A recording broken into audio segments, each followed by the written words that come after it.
The Federal Communications Commission has determined the following content to be emotionally harmful. Funny things that you think's funny aren't funny. Give me cocks all the time. I want cocks all over me. The Alan Cox Show kicks ass, man. Welcome. Show me what you got. You're not going to see a lot of cocks on TV. Alan Cox from the Alan Cox Show. I don't know what it's about you, but I can't even stand your voice. I think you're the biggest asshole alive. It's going to be a great show. Let's kick it. I'll say kick it, and you'll just kick it with a tasty groove, okay? 1, 2, 3, kick it. Kick it. Come on. God damn it. Could you one time kick it? What the? Alan Cox. Here we go. He'll ad-lib. He'll be fine. It's the Alan Cox Show on 100.7 WMMS.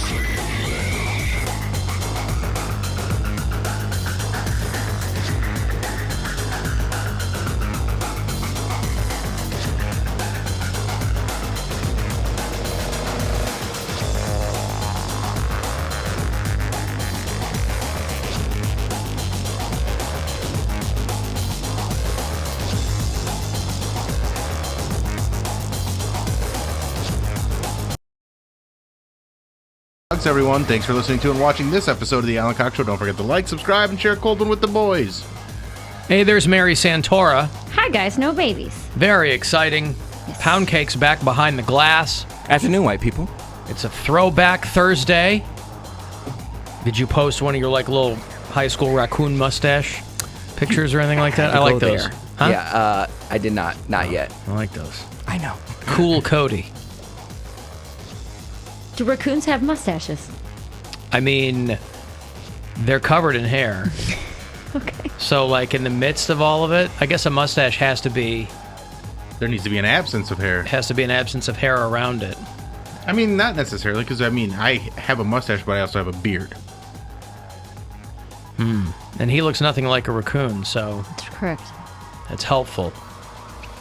If you'd like to join us, please do. 216-578-1007. 800-348-1007. 35192 if you want to text.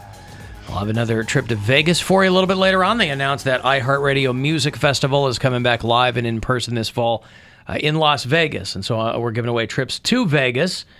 Send you out, fly you out, put you up, get you all the festivities. So 5:30 this afternoon will be your chance to win one of those trips. 35192 to text if I didn't mention that. You can always leave us a message too on the after hours line. Some people prefer to just go directly to that source. That's fine too. That's 216-986-8903. And Mary always says no baby. I was reading a thing this morning where they were like, and it was such an odd article to me because there was kind of an implication. The headline itself sounded weird. They said a quarter of adults don't want children and they're still happy. It's amazing. All these people who don't. Could you imagine? Somehow. Could you imagine? Imagine getting to keep all your money and time to yourself to do whatever you see fit with it, and they're still happy? What? How could that possibly be? My niece and I will have that conversation. I don't want to say often, but it's come up a few times where she'll be like, why do you just get to do whatever you want? And I'm like, because I don't have any kids. Yes. And like you see it connect in her brain. She said something the other day about me being rich. And I was like, no, I don't know. I'm not rich, Riley. And she's 9 now. She goes, you just don't have any kids. I was like, exactly. Yes. I love her. I know. I was like, You just don't have any remember kids. it. Your money goes a Remember it lot forever. farther. Even if you don't have much money, it's all yours. Right. What little you've got is all yours. That's right. I was like, I'm not saying not to have kids. You do whatever you want. But if you think that I have a lot of freedoms, it's because I do. But it's also strange how personally some people will take that stance, too. It's always been weird to me how people take it personally when someone doesn't... usually it's people with kids, and they regret the choices they've made. But people do tend to take that very, very personally when somebody says that they don't want to have kids. It's their entire identity where they just wanted to have kids and be a mom. And like, so they don't understand somebody that doesn't want to be a parent in any facet. And again, there's nothing wrong with that. If all, I remember when I was little, my mom would say that, and she went to college for a little bit, but then my dad and, they got married, started having kids, is that my mom wanted to be a mom. And not everybody's there. I think there's nothing wrong with people who want to be a mom. And again, my hot take, and I've said this before, and I'm in a distinct minority on this. You know what I've always said, Bill? I said, there's no man who wants kids. And but we have you definitely disagreed on that. Plenty of men that want kids. And obviously, I have them. I regret nothing. But it's funny to me where, an article like that where they'll be like, a lot of people, especially now after the last year, I was the only one who said there ain't going to be a baby boom. Everybody said I was crazy. You're crazy. Everybody's inside having sex. I said there's not going to be a baby boom, and there was no baby boom because people were terrified, and they're like, I'm not going to have any money. I don't know what I'm bringing this kid into, blah, blah, blah. But I thought that was funny. A lot of people don't want to have kids, and they're still happy. We did an extensive study to figure out why this is. Can't figure it out. I was the house MC at a casino gig around here for a few years. Did you say casino? Was it Kiss themed? Yes, it was all Kiss themed. You had Paul Stanley makeup on? You couldn't get Detroit in unless Roxino. you did. Yeah. You had to be dressed as Kiss or you weren't allowed in. So it was an older clientele. I would say young end of the people who would come to these comedy shows were probably, no joke, like late 50s, early 60s were the young people in the room. Right. And one time I was talking about not having kids. This is probably like 2014 maybe. I was talking about not having kids and how I didn't want kids and blah, blah, blah. And this older woman, maybe late 60s, pulls me aside and she goes, honey, I just have to ask. You talk about not wanting kids. Are you a lesbian? And it made me laugh because I'm like, the only thing in her head was, oh, she must not want kids because she can't have them because she also likes girls. She can't get a man. Right. Right. Like, she couldn't fathom that a straight woman wouldn't want to be a stay-at-home mom. Like, she was flabbergasted by the fact. I was like, no, I'm not a lesbian. Like, I talked about my fiance up there, or my boyfriend at the time, and she was like, you should have just given her a look and you should have given her kind of a sultry look and said, well, the night is still young. What do you think, ma'am? What do you think? Wink. Are you here with your husband? Did you bomb last night? I bombed so hard last night, dude. I was flipping through and I saw that, and I was like, oh, well, it keeps you humble, doesn't it? I went, I have a show Saturday at Hatfields in Cam's Corner, and I'm doing a full headlining set, and I have a couple new things. I was like, oh, I'll just try them Saturday. And I was like, you know what? I haven't been on stage in a few weeks. I should go try these at an open mic. And I got to the open mic, and the 4 comics before me did very well. And the room was packed. And I was like, okay, this is going to be great. Like, I'm going to do these new bits. They're going to work. I went up, and I brought that show to a screeching Now, why were you so halt. convinced they'd work? Because the room was good. But you hadn't done them before. I really liked the premise of it. I was like, oh, this is funny. Like, people are going to like this. This is so relatable. You were so sure they were going to like it. I was just, it's a creative It's not a premise, topic. Mike. Well, it's just a creative topic. Everyone walking to premise, Mike.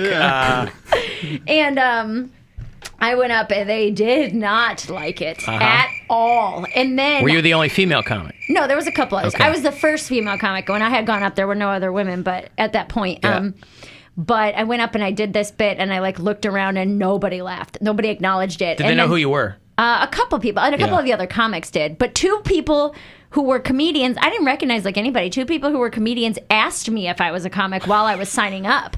They were like, oh, are you also a comedian? And I kind of just smiled. I was like, yeah, Turns out I'm not tonight, but every other night I have been.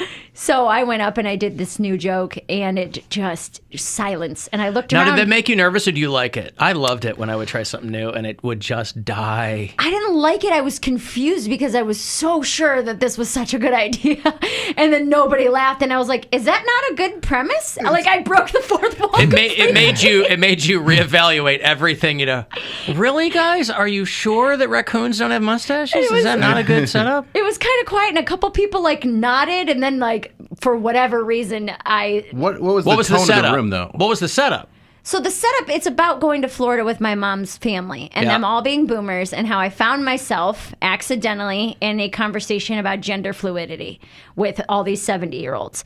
And the premise is that it was Now, did the 4 sets before you also talk about this and they were just burnt out on the topic? Yes, they all talked about boomers and gender fluidity. No. So much gender fluidity tonight, God. But so I was saying how it was just a funny position to find myself in, to be the child giving my parents a sex talk. and it's like Yeah. a different kind of sex talk. Role reversal. So that was like the idea of it, and I was like, "Oh, this is genius! Like, this is so funny." And then I like did the example, and nobody laughed, and I was like, "Is that not a good idea? Like, did I say something wrong? Did I say something wrong?" You're like, "Yes, everything you just said is wrong." I got off stage, and a couple of my buddies that I knew, they were like, "It's just brand new. It's a little clunky. You know, there's a lot of trigger words in there. You use the word boomer. You use the word transgender." I was going to say, it sounds like you're making him jump through a lot of hoops. And it is clunky. And again, it was the first time Was it I an said older it. crowd? No, it's Oh, okay. very young. I was going to say open mic. Yeah, Mm-hmm. of course. Let me ask you this: are you going to quit comedy now? I felt like Because it. of that. No,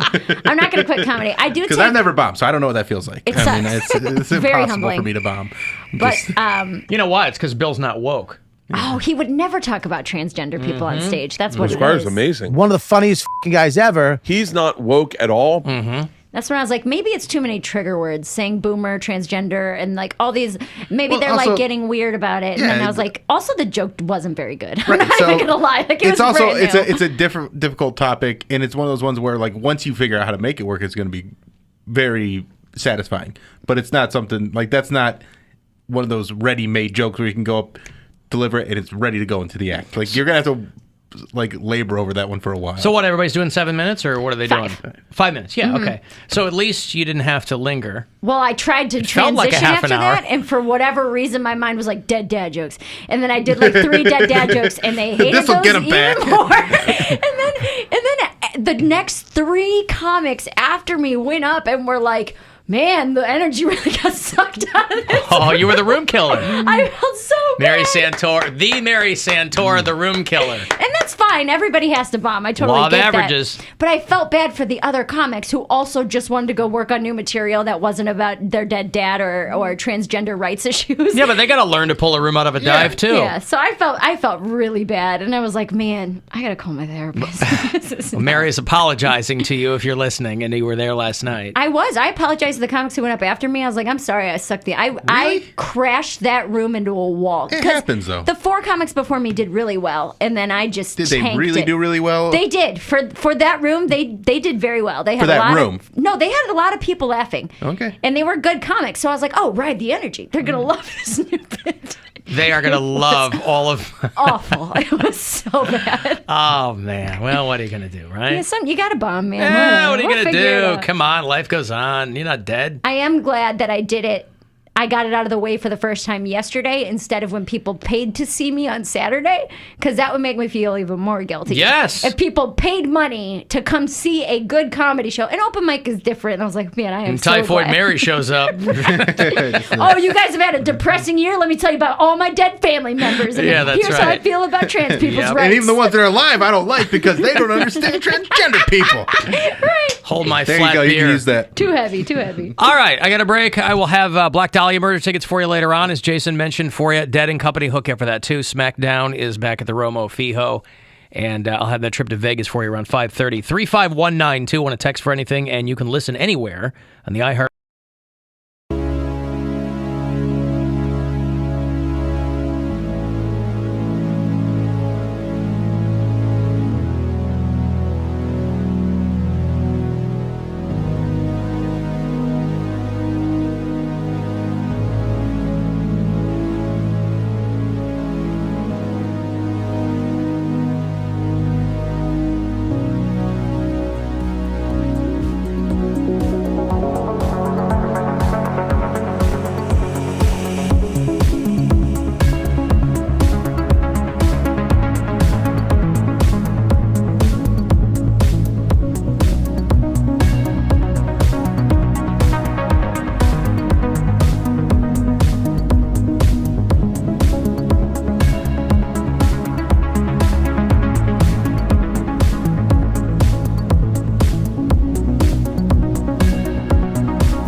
Available everywhere on our free iHeartRadio app. Number one for music, radio, and podcasts. All in one. iHeart is bringing live entertainment back like only we can. It's the return of the iconic iHeartRadio Music Festival in Las Vegas, Friday, September 17th and Saturday the 18th. And we want you to be there with us to party with the biggest names in music: Coldplay, Journey, Cheap Trick, and so many more. Just download the free iHeart app and search WIN for your first chance to win your way in. Win your way into our iHeartRadio Music Festival with the free iHeart app. Number one for music, radio, and podcasts, all in one. I'm not here to make a record, you dumb cracker. They broadcast me out on the radio. Call the Alan Cox Show. 216-578-1007 or 1-800-348-1007. Tribe going for the sweep. Bottom of the fourth right now. It's 4-3. They're playing the Orioles. Here at home, they beat them 8-7 last night. Orioles are not good this season. No, they're pretty bad. Only the Arizona Diamondbacks right now are a worse team than the Orioles. So the Indians will probably... Well, who knows? I hesitate to make any predictions after that Sixers game last night. Nevertheless, the Indians right now... That was wild. In the bottom of the fourth, 4-3 over the Orioles, and then they will pick it up tomorrow night at PNC Park, right off the Roberto Clemente Bridge in Pittsburgh, Pennsylvania, against the Pirates at 7:05 tomorrow night here on WMMS. That'll go into your weekend series there. Tribe Buccos tomorrow night on the Buzzard. Your FM home for Cleveland Indians baseball. The Sixers blew, I believe, a 26-point lead? 22-point lead. 22-point lead. Something like that. It was an epic choke at home. Yeah. That was fun to watch, though, for me. I'm rooting for the Hawks. Sure. Dominique Wilkins. Nope. Dawkins and the Atlanta Hawks. Very exciting to watch one those current guys. player. I'm sorry? Can you name one current player? On the Hawks? Yeah. Delonte West. No. Wallante Dest. Let me think. Current Hawks players. Is it somebody who came from another team? Well, all right, there's one. Yes, some of them have come from other teams. There's no, one. is the person you're thinking. No. Oh, you just want one. I just want one. Just the most popular player on their team was drafted by them, but there's one that is on the team, and he got in trouble last year for going to a strip club. Mookie. Nope. Lamar Odom. Nope. Al Horford. Nope. He was on the team a few years ago. Yeah. He's got his own wings named after him. He went to a strip club. His own wings? Yeah. His own wings? Oh, food. Yeah. Oh. Buffalo Thomas. Not Buffalo Thomas, but close. Buffalo Thomas. He got in trouble when he was in the bubble last year for going and picking up the wings from the strip club. Or Rajon Rondo. Well, he was on their team, but he got traded. So he's on. He got. Man, they were in the trade here. together. Oh, this is the guy who okay. He got traded from the Clippers. You probably don't know him. Lou Williams is the guy. Don't know him. But Trae Young is their star player. I was going to say Vince Carter because he's played for every team. So if you say Vince Carter, you're lucky. That was the last team that Vince Carter played for. Right. So that's pretty good. Okay. Well, there you go. What do you want?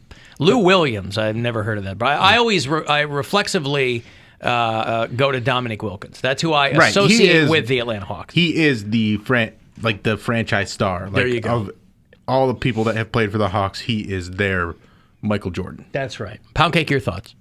Yep. Yeah. So anyway, all that thing, and I got a number of customers sending me emails. Alan, please ask Mary what she's doing for her boyfriend today. I don't know if you know that it's Global Garbage Man Day. Global Garbage Man Day, by the way, which means that ostensibly waste management professionals from around the world will be celebrating today, June 17th, Global Garbage Man Day. Which begs the question, what are you doing for him? Let him in your dumpster. Stop. In garbage? Oh, God. Jesus. You're so gross. Christ. Garbage women, too. Garbage people day. I haven't seen one, but obviously there are like every women day. who work in waste management. So every day is Garbage People Day. Garbage People Day, right. No, but listen, every day has some group of people that it focuses on. And Global Garbage Man Day, admittedly, not that old. It's only 10 years old. But it was started by, I'm sure, a guy who owned a waste management company. What should I do? Should I buy him a Gatorade or like... Buy him a Gatorade. Oh, here's what I think you should do. Is he coming over tonight? No, we're hanging out tomorrow. Okay. Take out all Then his you're not garbage. even going to see him today. Yeah, but it could be delayed today. Tomorrow's our first sleepover with the kid. That's creepy. Yes. When he comes over tomorrow, have all of your garbage in the house dumped in the middle of the kitchen floor. Okay. And then ask him to bend over and pick it up. And then, you give him a little smack on the ass or something. Yeah. Yeah. That's cute. Yeah, something. Yeah. Little pinchy, pinchy. Or have the kid pick it up and go, you got to learn. Hey. If you got time to lean, Family you got time to business. clean. Yeah. Family Following your business. Father's stinky footsteps. There you go. So, Global Garbage Man Day, which is part of Waste and Recycling Workers Week. So it doesn't really matter that you're not going to see him until tomorrow because you can celebrate that anytime you like. It's all week. Good. I got a little bit of time to figure out what to do. He does the recycling, so maybe I'll recycle one of my good jokes and tell it to him. Or I can make him a necklace out of plastics. Mm-hmm. Do men like necklaces made out of plastics? Well, a lot of guys seem to like those shark tooth or puka shell necklaces, or those are still a thing. You mean out of single-use plastics? Yes. Like a choker made out of milk jugs? Milk jugs or like tin cans or, yeah. Well, tin cans aren't plastic. They're tin. Well, anything. Yeah. Anything recyclable. So like a full choker necklace made out of recyclable materials. Yes. Feels she like does wear a lot of necklaces, so that seems pretty good. It feels like it might... Spud web. It feels like it might be out of... it feels like it might be a little offsides to saddle him with something that's that clunky. Make him a drum Again, set. I don't... Huh? Make him a drum set out of recyclables. Now you're talking. What kind of drum kit does he play, by the way? I have no idea. You don't know the brand That's not that he a question plays? for me. Okay. No. I can find out this weekend. Okay. I'm just curious. No, listen, I'm not going to tell you. I don't know the nuances of your guys' relationship, obviously. He's a nice guy. I'm going to let you decide to figure that out. I don't think it's a good sign that you had no clue about Global Garbage Man's Day. I don't think anybody did. That's a good sign. I bet he does. He had no idea. I bet he does. He didn't bring it up. He's like, not hey, going to. He's not the one He's that's not gonna bring it going up, to. yeah. It's like a guy who forgets their anniversary. The woman's not going to bring it up. She doesn't want him to feel bad. I know there's a lot of women They don't kind of want you care. to feel bad. Well, No. a lot of women and men don't want their significant other to feel bad. They'll let it go. And then a week later, because that's when you really feel bad. See, if you set aside your short-term hurt for long-term gain, that's the move, is you don't say anything. You let that day come and go. And then down the road, and who knows when this grenade will explode in their face, but the long con is you wait until they remember. They glance at a calendar. They look in their phone. They go, oh, my God, honey, your birthday was 2 weeks ago. And then you've got them in the palm of your hand because you go, well, I didn't want to say anything, but It was. you know me. I don't really care, you know. Didn't want to make a fuss. That's why you got a maid with somebody like me. There are so many reasons that you got a maid with somebody like me, but you really got a maid with somebody like me because I genuinely don't care. I'm a pain in the ass. My 50th is next week, and my wife is, I mean, we're going to Vegas, but my wife's like, is there something you want? No. No. And I should come up with something, but I don't care. I'm like, no, I don't. But you do care. I don't. You care about being 50, though. I'm not happy about it, Right. but I'm not going So to make. that's I'm not, caring. I'm not. No. I'm not racking my brain about something someone can get me. A I gift. don't care about getting things. Right, I understand. But you care about your wife, so making If her my wife, life easier. if my wife forgot about my 50th birthday, How I could would not she? care. You're so old. Would not care. She couldn't possibly. Wouldn't bother me a bit. What if she gets you the Fountain of Youth? Ponce de Leon? The Fountain of Youth. And you sip I from said, it. well, bring me the head of Alfredo Garcia, and then we'll figure it out. But so far, No luck. Nothing, no luck. So the Vegas thing's fine. You know, it's whatever it's going to be. Maybe she has something planned for there. Yeah, maybe. Yeah, maybe. But again, and we're going away with some friends this coming weekend because a couple of us share the same birthday. But it's like I don't. Other than that, I don't want some. I don't care. Alan, what do you think about Bill Maher's comments on racism? That's a very vague question. I don't know what you're talking about. Yeah, what? Listen, Bill Maher, friend of the show. He's been on many times. I don't know what he... Is he trending today? I don't know. Did he just say something? I'm not sure. Usually it's Fridays and Saturdays when he's his show is on stuff. Friday, yeah. And then the next day, he's always trending because he's always said something that made somebody upset. But fortunately for this guy, he's on HBO. They don't care. You can't cancel a guy who's on pay TV. Yeah, you can. No, the company will. But he's not going to get canceled by Twitter getting all pissed off. Like, boycott the advertisers. There are no advertisers. Right, but you can cancel your HBO Max subscription. Yes, people don't do that because if it was for one thing, if it was like the only show on HBO Max, people don't do that kind of stuff. They just like to piss and moan about people. Yeah, I understand and then, that. Throw it out there on social media, and then a day later it goes away. And it's, Bill Maher never did it for me. He's too smug. I like Bill Maher. Yeah, he is absolutely transitioning into like crotchety old man stuff. Yeah, like he's getting to that point where like he gets mad when the audience doesn't laugh, and I do not like that. But what do you want? I mean, he's still funny. If you're funny, you're funny. He definitely has made me laugh before, but like he just doesn't. I don't know. He just never rubbed me the right way. Yeah, I get it. He's not for everybody. He just was. He's notorious. The arrogant comedy, like I don't like people come from that angle. Well, I think that comes largely from doing political material too. Right, I understand that. Yeah. When he was like a comic, yeah. But it's been a long time. He interested me because I saw his interview on Howard Stern, and he was talking about how he famously has no kids, not married, like he lives below his means, but yet because he lives below his means, he can afford luxurious things because he makes a lot of money. Yeah, that's how he became a minority owner of the Mets. Yep. He got out because of COVID, but I mean, he was able to, throw a couple of $1 million at the Mets and get a parking spot and whatever, but... And yeah, no kids, no wife, no sugar mamas or nothing like that. He's not buying bitches' cars, no crazy... He's not buying bitches' cars. No. Right.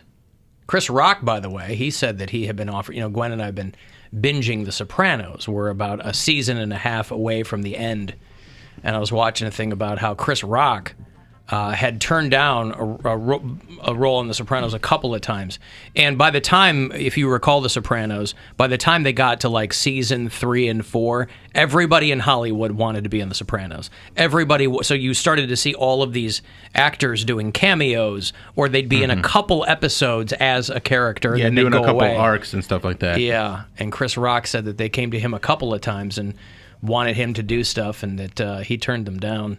Years ago when I was on, I had my own show on HBO. It was at the height of The Sopranos, and I got a couple of offers to be on The Sopranos. I was like, I like it too much. I don't want to spoil it. It's wicked in that. So, it's wicked in that.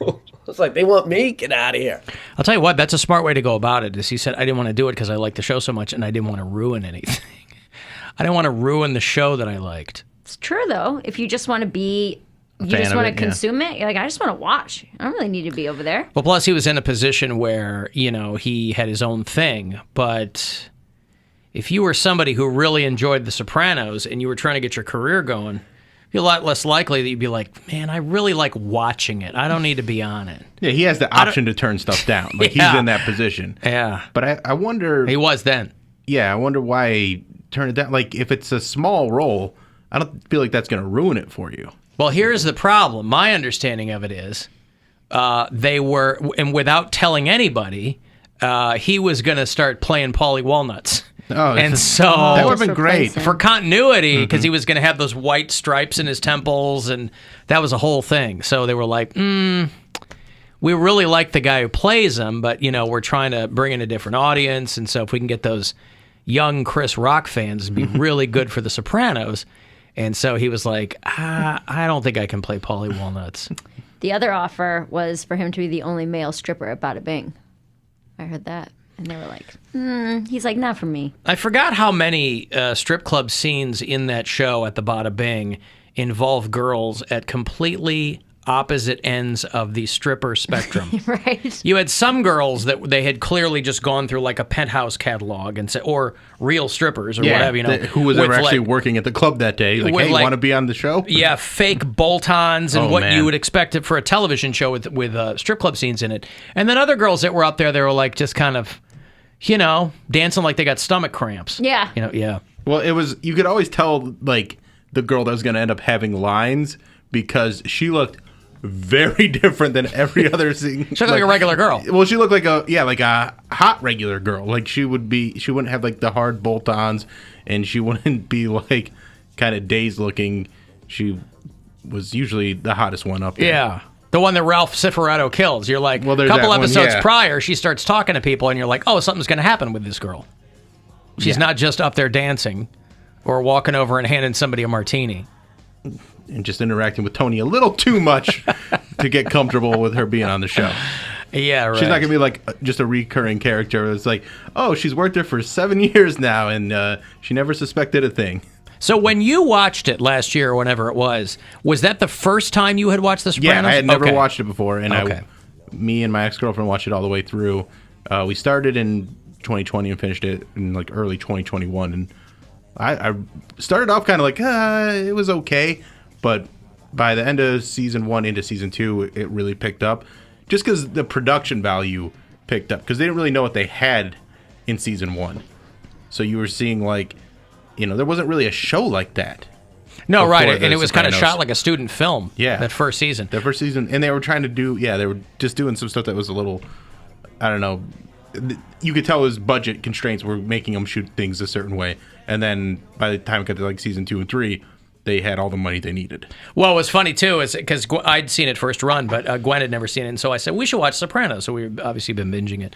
But it's funny too because I told her, I said at the time of that show, Edie Falco was the only name anybody knew because she had been on Oz for a few seasons before The Sopranos. So in nobody knew Gandolfini. Nobody knew any of those guys. I mean, there were a bunch of them that had been in Goodfellas years before. But they just stand around. They stand around. Nobody knew like what their names were, you know. So Edie Falco was like the only name on that show when it premiered. What was she on before that? She was on Oz. Okay. Yeah, for a couple of seasons. Nurse Jackie is who she became. Didn't watch Nurse Jackie, but she was on that. She's like a vegan Buddhist or something. Oh, wow. Yeah. I watched that show first run, but I was younger. I was in high school, and I remember my boyfriend at the time had HBO, so we would watch Sopranos and The Wire like every week when it would come out. But I was like looking back through highlights and stuff. I'm like, I could rewatch this and basically it'd be for the first time because I don't remember any of this stuff. It's good. I've heard. I mean, I remember it's liking it. Very dated. I didn't realize how dated it was. But that's kind of fun to watch. Yeah, sure, it's great. Like to when watch. Did it start? Early 2000s? 99. Yeah. And how long was it on for? 6 seasons. That's it? Yeah. So then But there was some time in between each season where like it wasn't every year there was a season. Like I feel like season 6 was split into 2 parts, and that took like 3 years to come out. We started, because we did it in 2004 to 2008. So I remember being at his house and like watching The Sopranos and it being a big deal. Between that and The Wire were like the 2 shows that we like had to watch. The Wire. Yeah. I thought The Wire was really uneven, though. There were some seasons you were like, oh my God. Season 2 was awful. The Shipyard one? Yeah, oh my goodness. And then season 3, fantastic. Yeah. So they're doing that sequel, or prequel rather, to The Sopranos where Gandolfini's son is going to play him. I'm excited for that. A young Tony Soprano. And that's David Chase directing and writing it, right? Yeah, yeah. Okay, listen, let me take a break. If you want to get a text for anything, 35192 to do that, and we'll be back. It's the Alan Cox Show.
You can listen anywhere on the iHeartRadio app. If you do that from out of state, tell me where you do that, and I'll make sure that you get a pin on our map just so I can keep track. I don't need a tracking chip. I've got push pins on a map in my studio. The old-fashioned way. That's right. Rick listens in Amarillo, Texas. Joe's a bureau chief in Atlanta. Bob is in West Columbia, South Carolina. Nick listens in San Francisco. And Colleen is a brand new bureau chief in Santa Fe, New Mexico. They're able to do that. How? Because that seems impossible. We're on the radio. Well, they do it by listening to the digital application called iHeartRadio, Bill. Oh. Is the way that they do it, and they put it on their telephone. Neat. Yeah, the telephone now is, it's, some people have called it a pocket computer. And I don't think that's too far off. Yeah, there's nothing wrong with that. And so that's how some people listen or tell us they listen. And that's how I like to find out. Because it's not like, remember when we were out years ago in Phoenix and we were all having dinner and those listeners came over to the table? Yeah. They're like, hey, like Pedro and somebody else from the Phoenix metropolitan area. And that's always nice. Poundcake doesn't like that at all. He hates to be somewhere else. We were discussing this yesterday. He hates to be traveling and run into someone who's from Northeast Ohio. Ours is a little different because we ran into listeners who were out there and we were there. I wouldn't say listeners are a different story versus me meeting someone from Parma. I don't want any traces. Like I said, I want a clean break. When I'm on vacation, I am on vacation. That's why you wouldn't want listeners, because they know everything about you. Yeah, but I'm not necessarily going to hang out with them. Like I met up with... Ouch. Well, I was walking on the beach in Myrtle Beach, or no, this was in South Carolina, in Charleston, Folly Beach. Folly Alley Auction Folly Alley Auction Free. And I was walking, and a listener approached me, and he was very sweet. I was just, I guess he was starstruck, and I was just kind of flattered that he recognized me so many miles away from home. We took a picture, and that was that. So we weren't necessarily hanging out. Another group of listeners hit me up on Instagram, and I was at the club. And they came to the club where I was, and we took a picture, and I think we did a couple drinks. But I wasn't. I was going to say you can't stand there and take a picture with somebody and then go, okay, I'll see you. No, we took a couple shots. Walk to the opposite end of the line forms to the left. But I didn't invite them back to the sodomite soiree. So there's. Well, why would you? That's what I'm saying. Right. And same thing with someone that from Parma. Just because they're not a listener, they could be. Their parents could be a listener. Their friends could be a listener. Word will get back. Listen, I think that if I can infer what you're saying, I think it just has to do with you don't want people who aren't hot enough from Northeast Ohio. That's not true. The guy I was talking to was plenty hot. No Akron 4s here. Come on. So if you were traveling somewhere and you met some super hot guy and he goes, oh, I'm from North Olmsted, you'd go, see you when I see you. You'd tip the F out the door? Of course not. Of course you wouldn't. So the people you're describing are people who aren't attractive enough to maintain your attention. I feel like I've actually cracked the code on this. Because the one situation he's really referring to is when he went to Arizona and he was with his female friend, and all her, like the people that you ran into were all from Parma. And they were all girls, right? One was from Sandusky, the other one was from Parma. Okay, one's from Parma, one's from Sandusky. And I think this is his way of saving face. They didn't want to hang out with him, so he's like, I don't want to hang out with them. So he's turning it around on them because they're like, oh, you're from Northeast Ohio, okay, and they're like, whatever.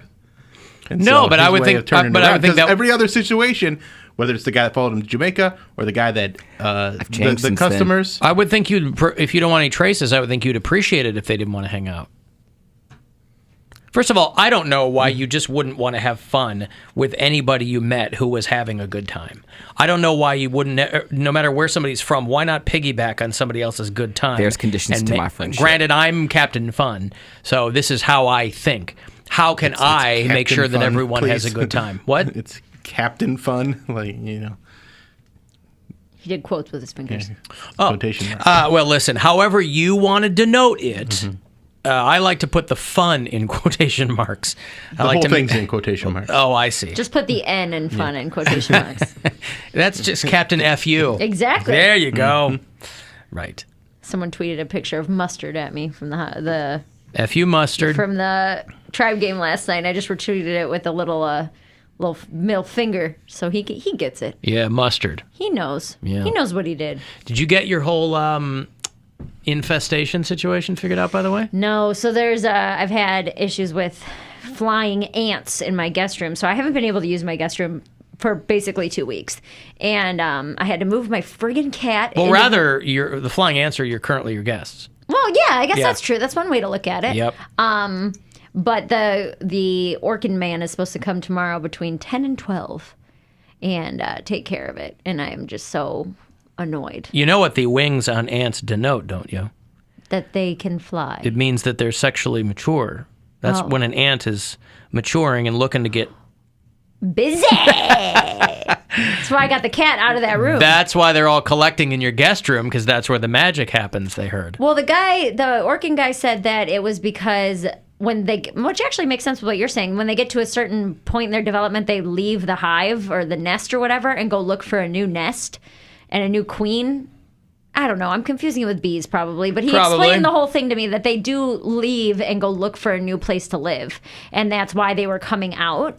And he was saying that they have to put bait out, so not traps, bait to get them ant bait. Yes, to get them to come out, eat the bait, and then they return back to their colony with the poison bait and poison off all the other ants and kill them all. Yes, that's how that all works. So he goes, it's going to get worse before it gets better. And I was like, what do you mean? There were 200 flying ants in my guest room. And he was there like, were that many? Dude, last week or 2 weeks or whenever it started, it was like 200. I came home from staying at my boyfriend's house and I went into the guest room and I was like, it looked like a horror movie. I was like, what is happening? And the first thing I did is I called my brother who hid all the Twizzlers. And I was like, yo, where did you put these Twizzlers? Because he's like, I didn't put any anywhere you wouldn't find them. Like they were all visible to some degree. I didn't hide them in the vents or anything like that. Yeah. And then, so I sprayed them all with insecticide and I swapped them all up. And then the next day there was like 50. And then the day after that, I did this like 6 days in a row before finally calling the exterminator. And so they are like, it's going to get worse before it gets better. And they're like, just once we put the bait up, try not to go in there for a few days. And I'm like, so I'm thinking it's going to be like overrun. Like Arachnophobia, the movie. Yeah, but with ants. He's like, just, if you're squeamish by that kind of stuff. Antarachnophobia. Just don't go in there. So my cat box is currently in the middle of my living room. Honey, I would be documenting and recording all of this. Wait, so this is currently in process? They're coming tomorrow. So you've had the door shut. For a week and a half. Couldn't they come under the door? I put towels under there. Towels. Well, and I said that. I was like, are they going to like get into the other parts ants. of the they house? They can get in anywhere they want. He said because their nest is probably under the floor and the walls of the guest room, that they're not gonna go anywhere else. They're not gonna go too far from their nest. And what they're gonna do is they're gonna take the bait back into their nest and kill the rest of them off. But it's been a mess. How's Bozo feel about all this? He was very short with me for calling the exterminator. Hey, so you got us some ants, so who cares? Put them in a burrito. You got a boot, don't you? Right. He kept telling me just to keep spraying the insecticide, and I was like, dude, it's been 6 days in a row. Like, we have to call an exterminator because I have a cat. I'm not going to keep spraying poison inside my house, And so, So you get another cat. You poison a cat, you get another cat. What's the problem? So yeah, he was the bug man was explaining everything that was going to happen. You should have told him. The bug guy told me I could easily drown all the ants, but my water doesn't work. Right. Well, so that's out of the question. The water working too well was what caused them to show up in the first place, right? Because the kitchen flooded. The kitchen flooded, and then these showed up. Because it probably disturbed their nest. It's been such a bad year, a bad month, a bad everything. But I made sure that Bozo was there when the exterminator was there too. And Bozo kept cutting him off when he's like explaining. He's like, so the bait that we use is human and pet safe, and it goes as how much it costs. He just like keeps cutting him off and asking about money. And the guy was kind of taken back, and he looked at him. Because he had to pay for it? Yeah. So I'm gonna pay for it and then take it off my next month's rent. Oh, I see. That's the move. So, but I'm going to here's- prorate my rent for the bug removal. Well, here's what I'm annoyed about is like I'm paying for a 2-bedroom apartment and I can't use one of the bedrooms. You're down to 1 bedroom. Right. So the ants are your roommates now. they don't pay. I know. So we gotta get them out. They're eating your food. They're sleeping in your bed. They're lying in your towels. Yes. Because they're trying to get out from underneath that door. Dude. Man. Well, and that's what the exterminator said about flying ants is that they're not looking for food. They're coming out. They're horny. They're looking Weird. to leave the nest, to go find a new nest. He's like, so they're trying to get out, but that means there's a nest. Why couldn't you just open a window, Mary, and let them all out? Because it means there's a nest. It means that they're coming from somewhere. So, yeah, Bozo hasn't been particularly happy with me. And they're not talking to you either. Like Joe's apartment. Remember Joe's apartment with Jerry O'Connell where the roaches talked to? Remember Joe's apartment? No, I do never remember seen that it. movie. Oh, Yes. God. That was so MTV's stupid. first ever like feature film production. There you go. Before Jackass and all that, Yeah. they did Joe's apartment. Yeah, I've never heard of that. Jerry O'Connell. All right. Bozo's grandkids ratted me out. I still don't understand this. So I'm waiting. He's sitting in his. I pull in from my boyfriend's house the other morning. It's probably like 8 a.m, and he was sitting in his van, and he gets out of his van, and he was like, my grandkids say I'm on the radio. What is radio? What do you do? And I What was is like, radio? What is this radio? How does he not check this stuff? Didn't you give him like proof of income? Yeah. I knew where I came from. And so I guess his grandkids said that I've been talking about him on the air. And I was like, oh, yeah, I was up early with the bug man. I was tired when we mentioned it on All air. the little bozos are listening. Hey. But I was just, it just made me giggle a little. He was smiling, so I don't know if he thought it was cool that like he got mentioned on the radio or whatever. But I was just like, I mean, you know where I stand. Grandpa, we were listening to the radio. And guess what happened? They talk about you. Sawing into pipes. They say you saw it into pipes and break it up into concrete. Hey. So the water guy I put into writing. I made my formal complaints, and they got to come mess with the water, I think, next week. And they have to dig up the whole front yard to get to the water line. So it's going to be more... A formal complaint. I made a form. I put it in writing because that's what I was told I had to do to actually get things done. Hello? I've got a problem. Flying ants have taken up residence in my home. Oh. So he's getting... We're getting stuff done. We're making steps in the right direction. But I'm like, I can tell he's so just unhappy. So Just, if like, he gotta gets, do all this stuff. if the bugs are gone and the water's fixed, are you just going to stay there for a year? I don't know. I don't know what I'm going to do. 'Cause my You should tell him, if you're not careful, I'm only going to be here through the end of my lease. And then I'm out. If you're not careful. Well, that was month most to of... month. Well, it's not even. So I reread my lease agreement, and it was like if you don't renew it, it automatically renews. So I don't know if that means I'm on another year lease because we didn't sign anything new. I thought he just said you were on month to month. That's what I assumed. But I reread my lease agreement looking for who's in How charge do you of not bugs. know how long your lease is? Because it was a 1-year lease, and then I never signed anything new, so I just assumed after that it was month to month. But when I reread it, it was like if no new lease is signed, it just the above lease renews. or Always whatever. good to assume with leases. I think so too. Always good to assume. So we'll see what happens. But Housing, cars, all very just good. figure you know That's best. Sounds That's like right. your best friend in Yep, this situation. avoid the fine print. An exterminator just called and said that flying ants are a sign of termites. I know, that's what he said too, which is another reason why he was like, spraying the insecticide sure will kill the ones that are currently in your room. He's sure that they're not termites because He termites said- have wings. He said they weren't termites. He said that this was an ant problem because there wasn't just flying ants, there was regular ants too. And they said that Oh, there were ground ants and air ants. Yes. Oh, boy. they said the flying ants and the living ants will bring the dead ants back to the hive, and they will eat those dead ants, and then they'll die too. Yeah, that's what basically they're going to do on Friday. Sounds very exciting, you participating in an ant genocide. Ecosystem. Just film this for National Geographic. My Did you say eagle system? Ecosystem. An ecosystem. It sounded like you said eagle system. Man. You just got to get some of them birds to eat all the meet the ants up there where they're flying, and let nature take its course. Yeah, put a frog in there. I think that's how it works. Just start releasing more animals into my apartment. Yeah. No.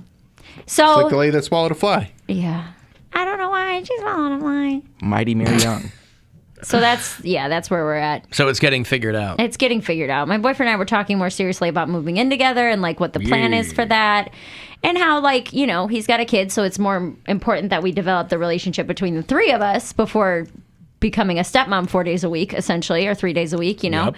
So that's kind of the agreement we came to, is like sign 1 more year lease or stay, if I stay there for 1 more year, and then next year as we develop the relationship between the 3 of us and that becomes more of a regular thing, then we can look into getting a place together. So I didn't hear the one part about you renewing your lease. So you are locked in since you... I don't know. What I don't know. Oh, okay. People, the reason why I don't know if the people who I moved into their apartment, if their lease was up or if they just left or whatever, but like the apartment I took over in the basement was because a girl just wanted to leave. Mm-hmm. So she left in the middle of her lease Now and I essentially took it over. I know, right? You know why now. I essentially took it over. So I don't know why that wouldn't be a thing again. He's not a paperwork guy. My lease is 1 sheet of paper. So did you have, so in the middle of all this, when you sleep, do you... Stop! I'm itchy right now! Phantom itches? No, yeah, it's not great. It's not a comfortable living situation.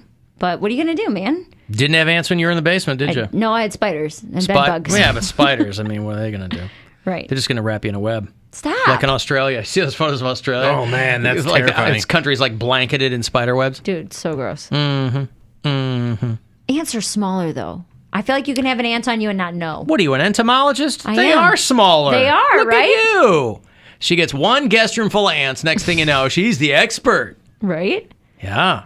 So it's all should be solved in the next couple weeks. You assume. I assume. You hope. I hope. There's a lot of assumption going on here. Wouldn't that be something if you tried to leave and then he's like, oh, no, you stayed through like the whole term of the lease. Because I made him do all this stuff. Whatever, dude. If I wasn't going to complain about it, somebody else was. And I'm blown away that nobody has yet. They can't just be me. You get what I'm saying? He wants to sign you to a long-term lease. Listen, I have a lot of questions that haven't been answered. Well, when you go to a new place, make sure you do a thorough inspection. Right. So, yeah. Okay, well, listen, as long as you aren't coming in here with bites and rashes and stuff, because I won't have that. No. So you're going to fire her?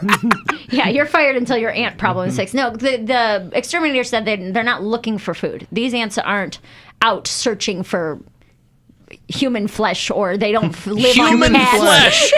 These are man-eating ants. These aren't human-eating ants. Well, there you go. That's got to be very comforting. They're not out looking for human flesh or anything. Well, I asked him, I was like, are they looking for food? Are they going to get in my cat's They're fur? looking for a good time. And that's what you've provided them. You've provided them shelter and comfy bath towels and a nice bed and what sounds like a relatively moist environment. And so they're just they're looking for a good time. They're looking to pick up some kicks while they're in town. Yeah. Hook up with some cicadas, maybe. Figure it out. Right? Those cicadas come up for the express purpose of getting it on. Out of my floor. Yep. It's an interspecies orgy going on over there. Okay. Good. Let me hand off those tickets for you after this break. Black Dahlia Murder is back on the road and doing a show at the House of Blues in October. So I'll hand those off to you in a bit. 35192 if you got a text for something, and you can listen anywhere on the iHeartRadio app. The Alan Cox Show on 100.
music, radio, and podcasts, all in one.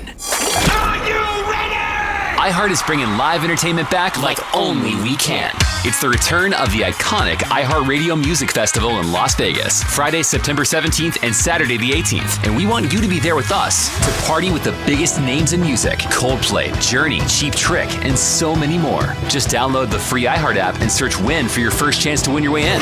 Win your way into our iHeartRadio Music Festival with the free iHeart app. #1 for music, radio, and podcasts, all in one. Now it's time to give stuff away.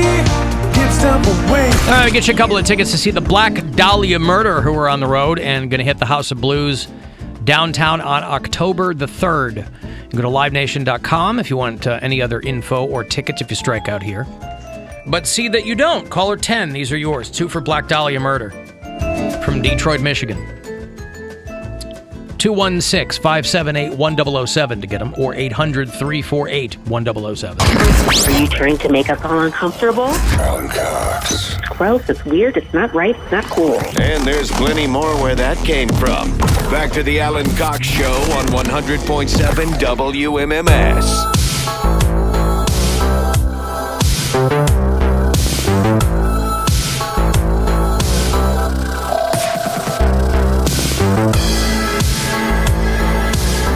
$35192 if you want to text.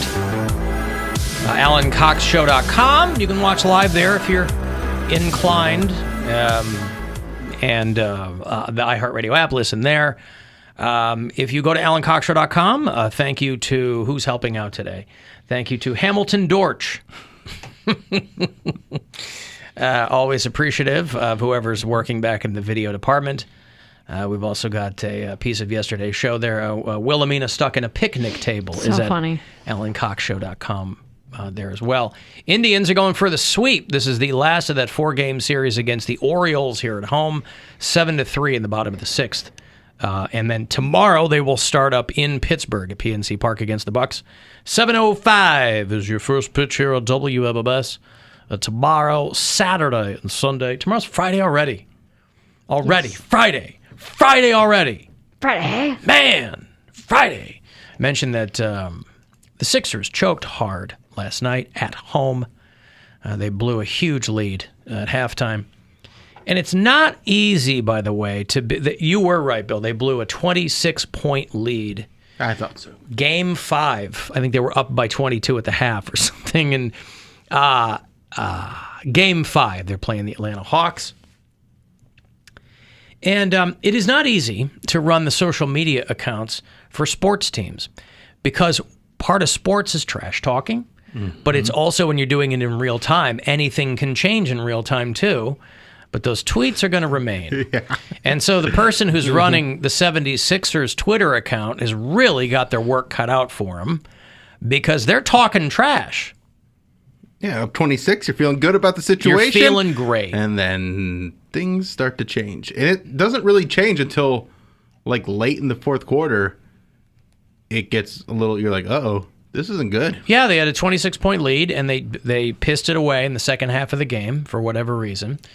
Sixers are the only team to blow an 18-point lead in back-to-back playoff games in the last 25 seasons. So once Philly gets to the postseason, things get a little tough. But the person who's running the Sixers Twitter account, just doing some trash talking there. And, of course, they get hashtag roasted the entire way after that because the team... But listen, fortunately, you're just a faceless tweeter. You're the social media director or whatever, So you've got to talk some trash. But what are you going to do? You're not going to go, oops, I guess I was... You're not going to tweet out... boy, do I look dumb. Mm-hmm. But then what happens is whoever's running the Atlanta Hawks Twitter account, they get one over on them. Yeah. So, the Sixers got gassed 62-40. I think was the I don't know if that was the final. That's not the final. I was going to say that's a low-scoring game if that's the final. That's like the second half, I think. There you go. And it's also not easy. Listen, Poundcake was saying the other day about how frustrating it is for him to see these companies who the rest of the year couldn't give a fat frog's ass about social justice movements, but then Pride Month, they're putting flags up and things like that. I take his point. I think it's better than nothing.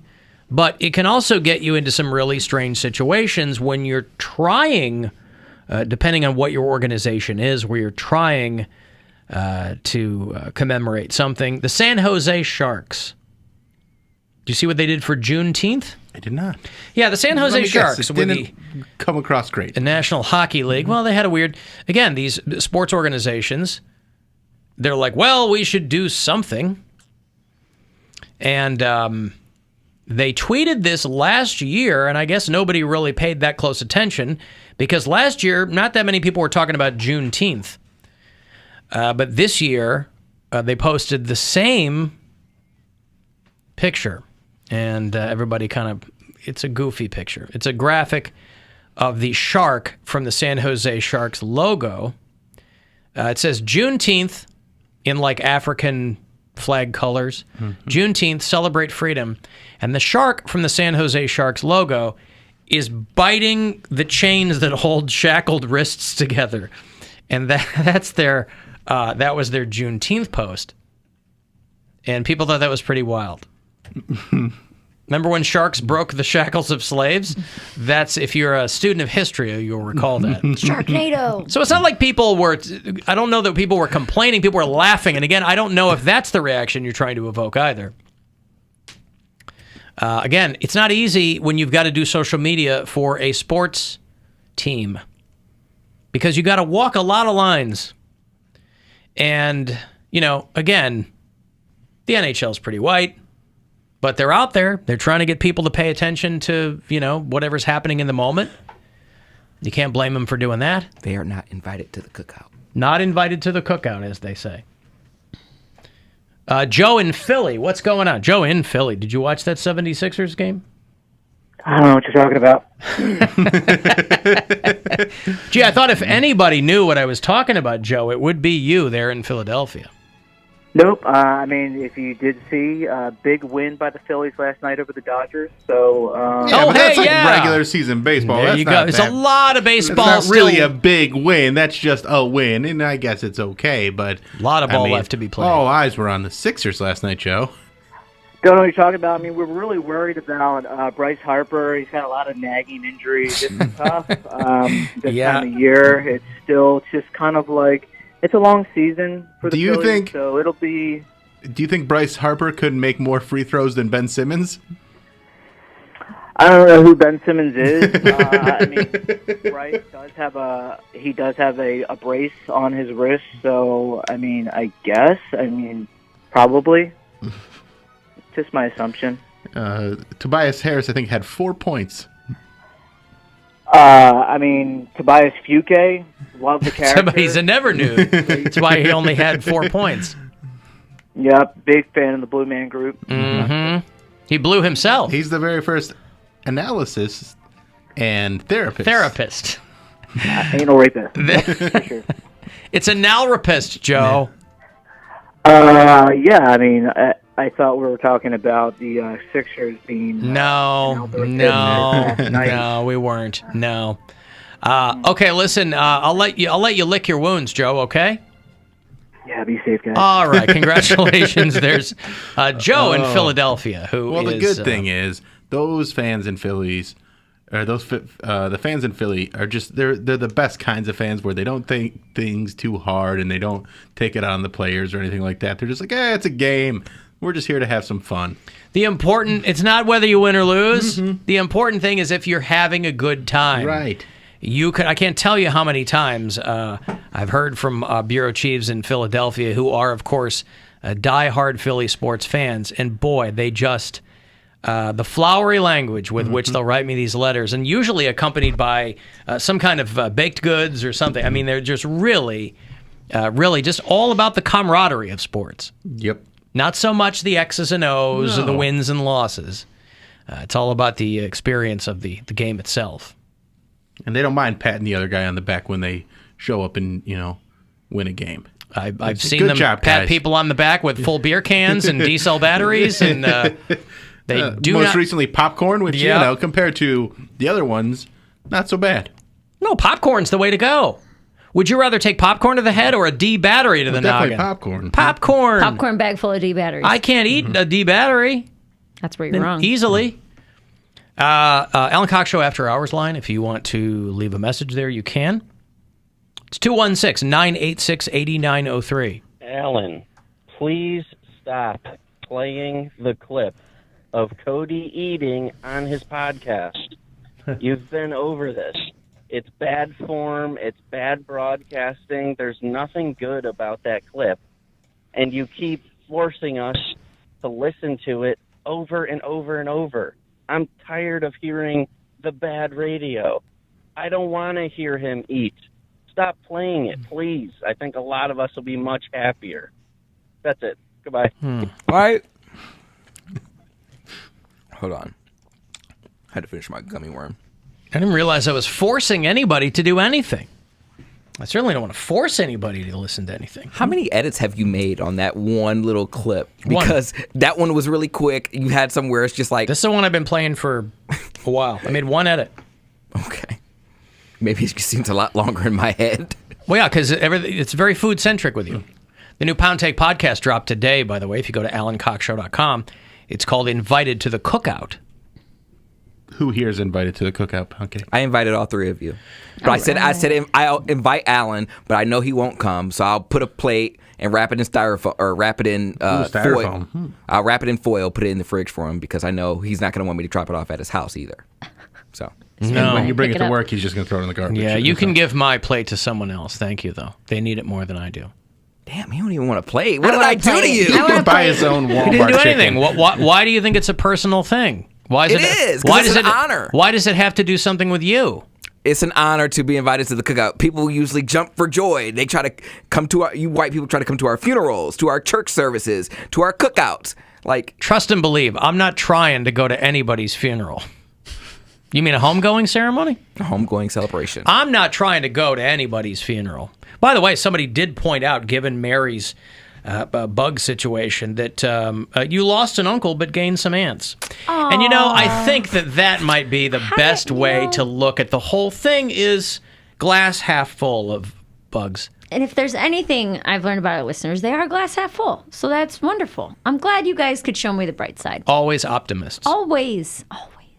But I do mention that the Invited to the Cookout is the new Poundcake podcast, and he talks a little bit in greater detail about, he told a little bit of the story here on the show about how his dad wanted him to accompany him to be honored for AA or something, and that Poundcake would give a little speech and vouch for his dad's sobriety, which, given their kind of, given their fractured relationship, to Poundcake seemed like a big ask. But I like what you think happens at AA meetings with the food. That was the part that I enjoyed. Did you listen to this? I did not listen to this one yet. God. I didn't have time. I'm ready. Apparently, he thinks that AA meetings are like ponderosas or something. I would assume since they can't drink, you guys got to party in other ways. Not a party. It's a meeting. Recovering alcoholics, they can't indulge in alcohol. They probably have some really good snacks because you replace one addiction with another. So they probably got good smoothies and milkshakes and cookies. I've never been to an AA meeting, but I bet you they bang. I would probably go there just to see what type of food they had. Probably get pizza. Yeah. Milkshakes. Mary's been to an AA meeting. I've been to an AA meeting. I mean, You guys don't have pizza? It's coffee and donuts if there's Milkshakes? anything. There's always coffee. Always coffee. And it's so strong. That stuff's like diesel fuel. But I like how he thinks that there's a buffet at the AA meeting. There's usually some type of sweet cookies or donuts or something like that, but there's no smoothies or milkshakes. There's no potato Milkshakes. They got a pepper bar. Pizza. In order for there to be milkshakes or smoothies, there has to be a blender. Yeah. And it's a meeting. Yeah. So you just while someone's up there. Usually you guys have They bring in their Margaritaville mixer. They're like, Yeah. I'm not using this anymore. Let's put kale and bananas in it. in the basement of a church. Y'all can't use the church kitchen. They're like, I don't think the churches have blenders. They have an entire and kitchen. ice and fresh fruit or ice cream for milkshakes. And then having someone that will make everything and then clean everything and provide all the stuff. People are sharing very intimate parts of their lives up there. So someone's I up can't there be like, yeah, when I was 8 years old, and you're like, After my father died, my drinking really just picked up, and I was really losing. And who wanted chocolate? I got chocolate over here. So my father used to touch me. He'd come into my room after coming home, and he just reeked of whiskey, and he would get. So that whole bit, but yeah, I like that. He goes, I don't. And here's another thing too. If he wasn't so in such haste to get away from his dad, whatever, they were having lunch and he left, right? You could have said to your dad, what kind of food do they have at AA meetings? You could have confirmed all these things that you're speculating wildly about by asking him one follow-up question. I think we handled this wrong. Because I edited off what you said after this, which is, that would be my condition of going, is if they had a lot of great food, right? I think we should have leaned into it and been like, yeah, they do always have all that food. So he would have showed up expecting all this great food and then been like, well, I'm not talking now. I got some stale cookies. I only like to talk in my mouth full of food. How you gonna have a cotillion and you ain't got no food? You ain't got cotillion, no snacks. yeah. Quinceañera there in the basement of St. Stanislaus. Now, I go to the AA meetings just for the never-ending chocolate fountain. There you go. They ain't got a fondue bar or not even a charcuterie board. Listen, he says it in the thing. I've never been to an AA meeting, but I assume that this is what they have. The assumption is wildly off base. But again, you could have asked your dad, so what kind of food do they have I don't even there? know if this is a meeting. The way he described it, it sounds like a party for him. Like, happy 10 years, let's throw you a cookout. Is what it sounded like to me. Well, next time you go to your meeting, ask someone, like, is this a thing? Because, like... But you don't really work the program, do you? No, not really. I'm just saying, like, they have I've never heard of someone having, like, an anniversary of their sobriety. That's what I'm saying, is that I don't know that this is part of a program. This might just be his friends like throwing him like a celebration, like congratulations his friends or would something. do it if they didn't have to. But is it? I don't know. I have no idea. At a meeting, like, you need to get all the details on I was going to say, these are all questions that you neglected to ask. He said, I'll send you all the details via text. And I was like, cool. Got to go to my friend's dead dad's ceremony. I'm going to pass out. Right. Because he knew there'd be food there. Well, and he said... Was he mad when he got there and there were no milkshakes and smoothies at your dad's memorial? Oh, no, the food was Were you banging. mad? No, but I told you. There were cookies and cupcakes? Yeah, she told me, she was like, there's cookies and cupcakes. I was like, I literally just left dinner and it was an awkward dinner at that, not really hungry. Right. So I just did my rounds.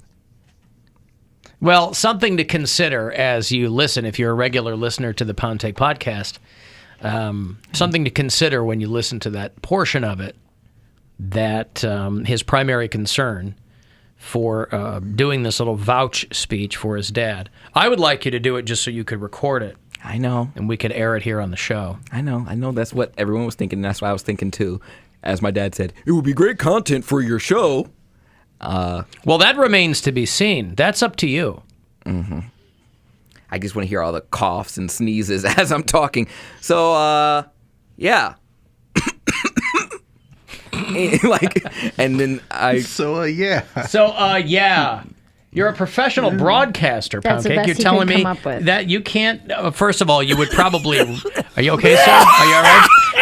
Are you sure you're okay? You would probably sketch some things out. You wouldn't just wing it. Nah, I'm probably just going to wing it. You're not good at winging it. Let's hear you wing it a little bit. So, yeah. Again, I'm trying to help you out here. You're not good at winging it. Yes, I'm not good at winging it. I would probably sketch Preparation something out. is I don't know why everybody's so averse to preparation. Preparation is your best friend. Security is knowing your lines. Yeah. If you know where you're going to go, you can ad lib here and there, but I'm always amazed at how people think they can wing everything. Well, I don't know how long I have to be up there. Some people are great wingers. You are not a great winger. No, I'm not. So what are the odds that what are the odds you're going to do this for your dad? Are you still considering it, or have you qualified it with a no? I told him reflexively yes, but I'm figuring out ways. I was like, I know I have a wedding to go to. I know I'm moving into my new spot. This is going to be a very stressful month for me, so I'm just going to claim anxiety. So you're basically telling him, this would be if everything else went away, I would do it. This would be the very last priority on my list. Pretty much. Okay. Like, I mean, That's okay though. But like that. No, I mean, listen. I'm just trying to figure out if it's After he's- happening or not. It's. I got no dog in this fight. saying after he let me down my entire life, the one time he asked me to do something and I say no, I'm the bad guy. Or you could tell him you're gonna come and then not show up and then send him a text 2 days later. My bad, bro. Sorry, happy birthday or whatever.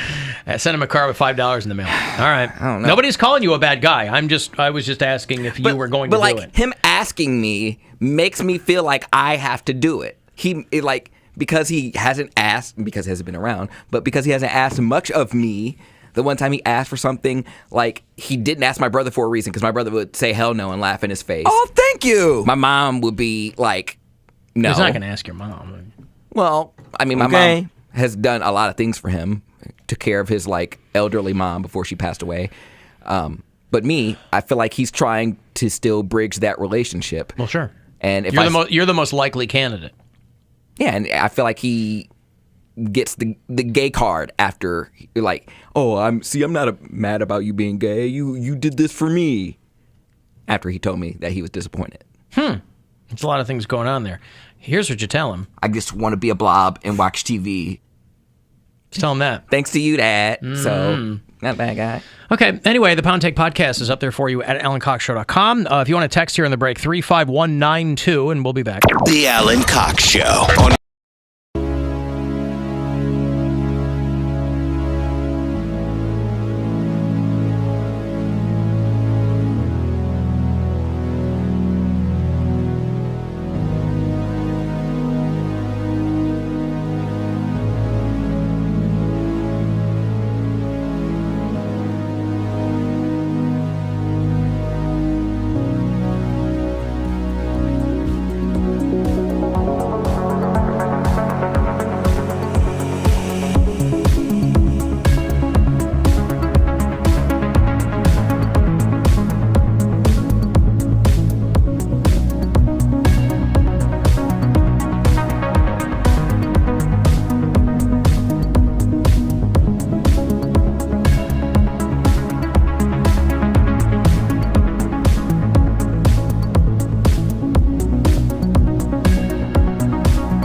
35192 to send me a text.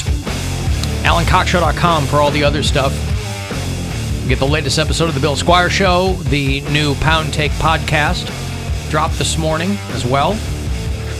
Got a clip from yesterday's show there, when Wilhelmina called in. About a half an hour from now, I'll have another pair of tickets for you to check out Dead and Company. Guys from the Grateful Dead, John Maher, and some other friends hit the road. They'll play Blossom on September the 7th. Next week, we're only here Monday and Tuesday, but I'll have tickets for you to see Coheed and Cambria. They're going to do Jacobs Pavilion in September. Atreyu is reunited and back on the road. They're going to play November at the Agora, and that'll be next week on the show. The lady in Ravenna. I mentioned it yesterday, but I didn't really play much of the audio because I hadn't had time to chop it up. The lady who flipped out at the McDonald's out in Ravenna. Oh, yeah. Did you see the video? Yes. It's brutal. Yeah, she gets behind the counter and the managers are trying to stay as hands-off as they can possibly be for as long as they can until the woman starts swinging. It all happened because the woman wanted them to mix 3 different flavors of icy. This is all it takes for some people. She wanted them to mix all 3 flavors. They declined, and she flipped out, started screaming at them, punched the female manager, pulled another one's mask off. And then at some point, she demurs and apologizes maybe, but then goes behind the counter to get back to the slushy machine, and then she punches one of the employees in the face, and then that lady goes to town on her. Knocks her down. There's a cop by this time who walks in. But you go up and you say, hey, I'd like to mix 3 different flavors of icy. And they have a decision to make behind the counter. They can say, okay, or they can say, we don't do that. They chose the latter because you don't know who you're going to get on the other side of the counter. Most people, they'd go, okay. The woman in question was arrested. It turns out she's got previous issues. She had done time. Really? She had done time for assaulting her grandmother in 2014. Here's the lady flipping out at the McDonald's out there in Ravenna. Not touch my boss! Sorry, I've been up all day. I'm sorry, I'm sorry. Do not touch my boss! Get out! John assaulted her. She can put you in jail. Go ahead. You hit me and her. You go to prison. Then I'll go to prison. Don't touch my boss again. Whatever. Don't come back here. Get out of here. Call the cops. They're right here, man. Call him. Everybody just go back to normal, please. She's hitting my boys. Hey! Don't touch her. Put your bag down. I ain't never had a black eye in my life. I never had a black eye in my life. Again, what does that have to do with anything? Who cares who you slept with? That black eye, Bill, not black guy. This was a woman. All women involved here until the male cop shows up. But is that who yelled, everyone go back to normal? Well, what I like is the woman who goes, stop touching my boss. I thought that was an odd take.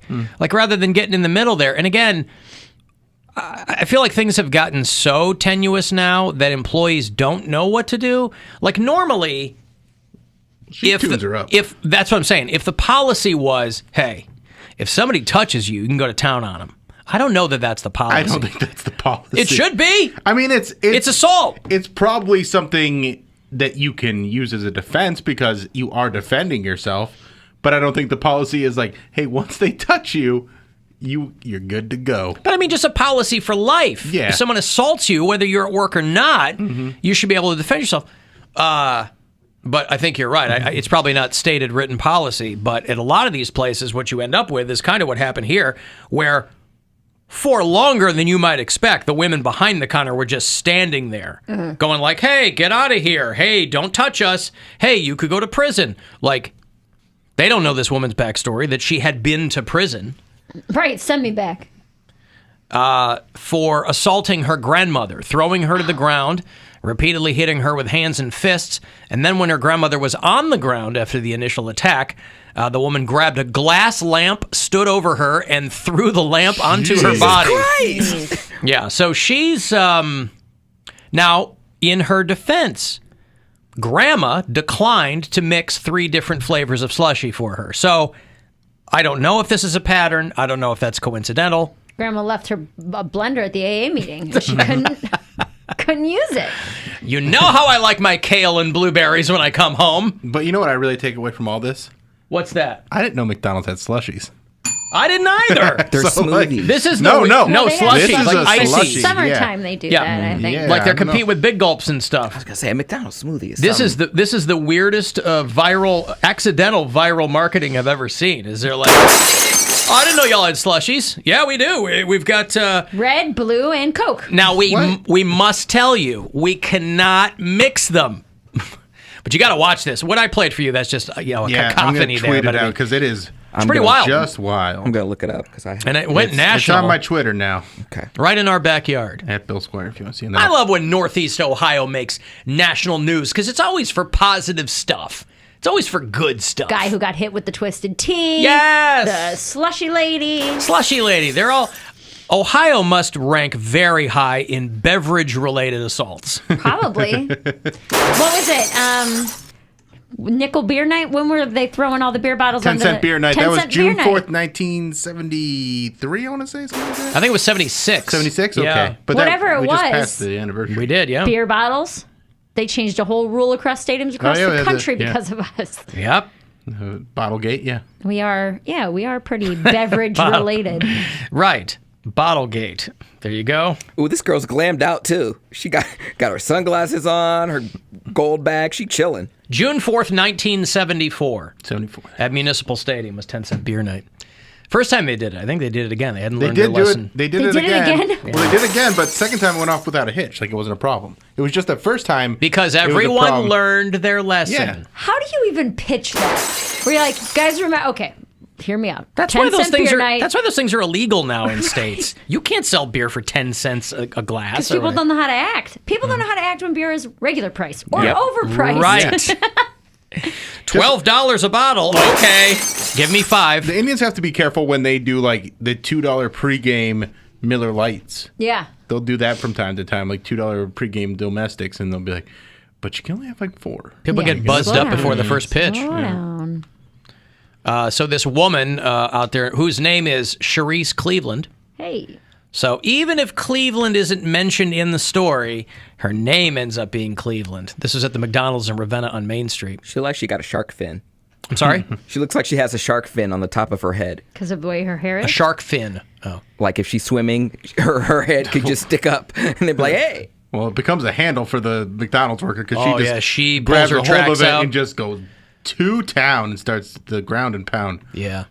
So she wrote the judge letters after the grandmother assault 7 years ago.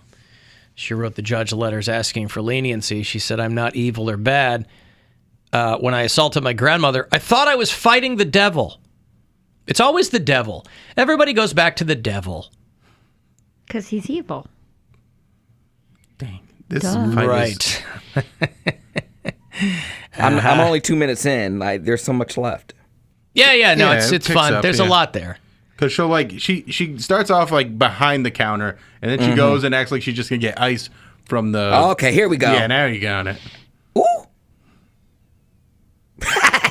But imagine getting out of.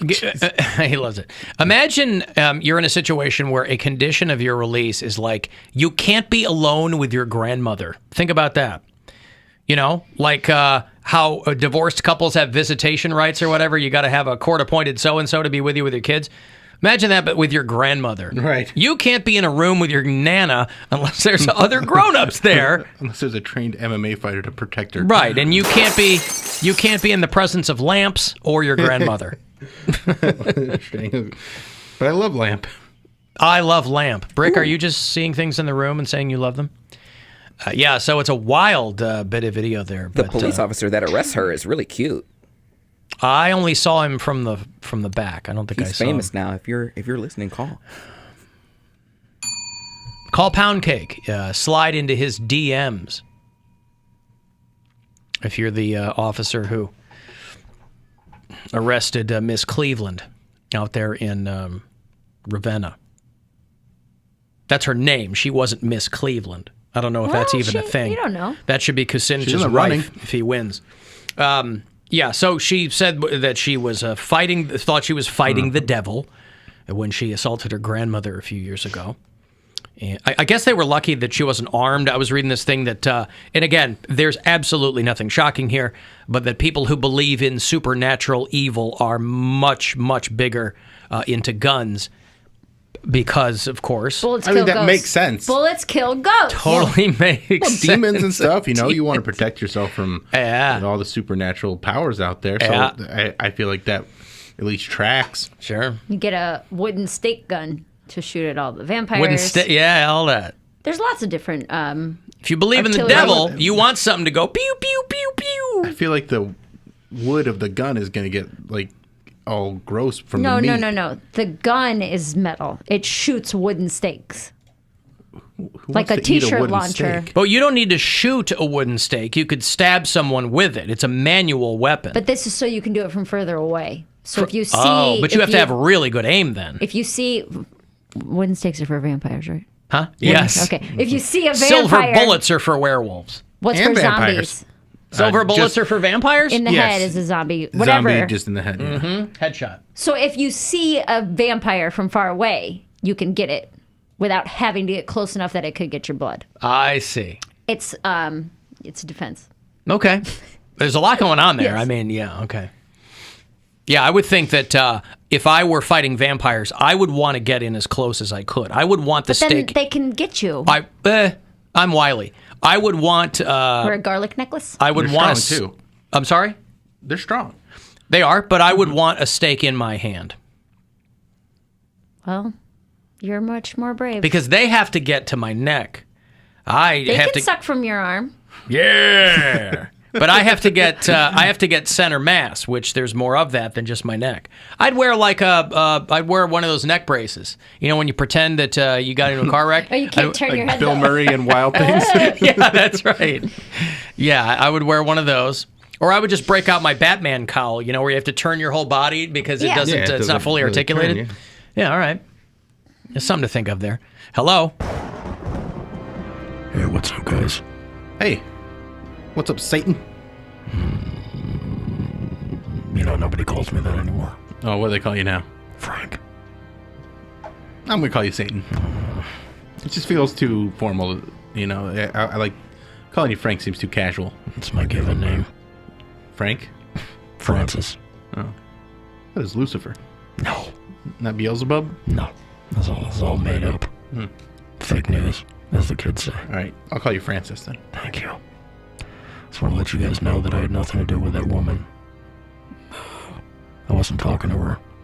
To her grandmother. You weren't you weren't possessing her grandmother? I was not.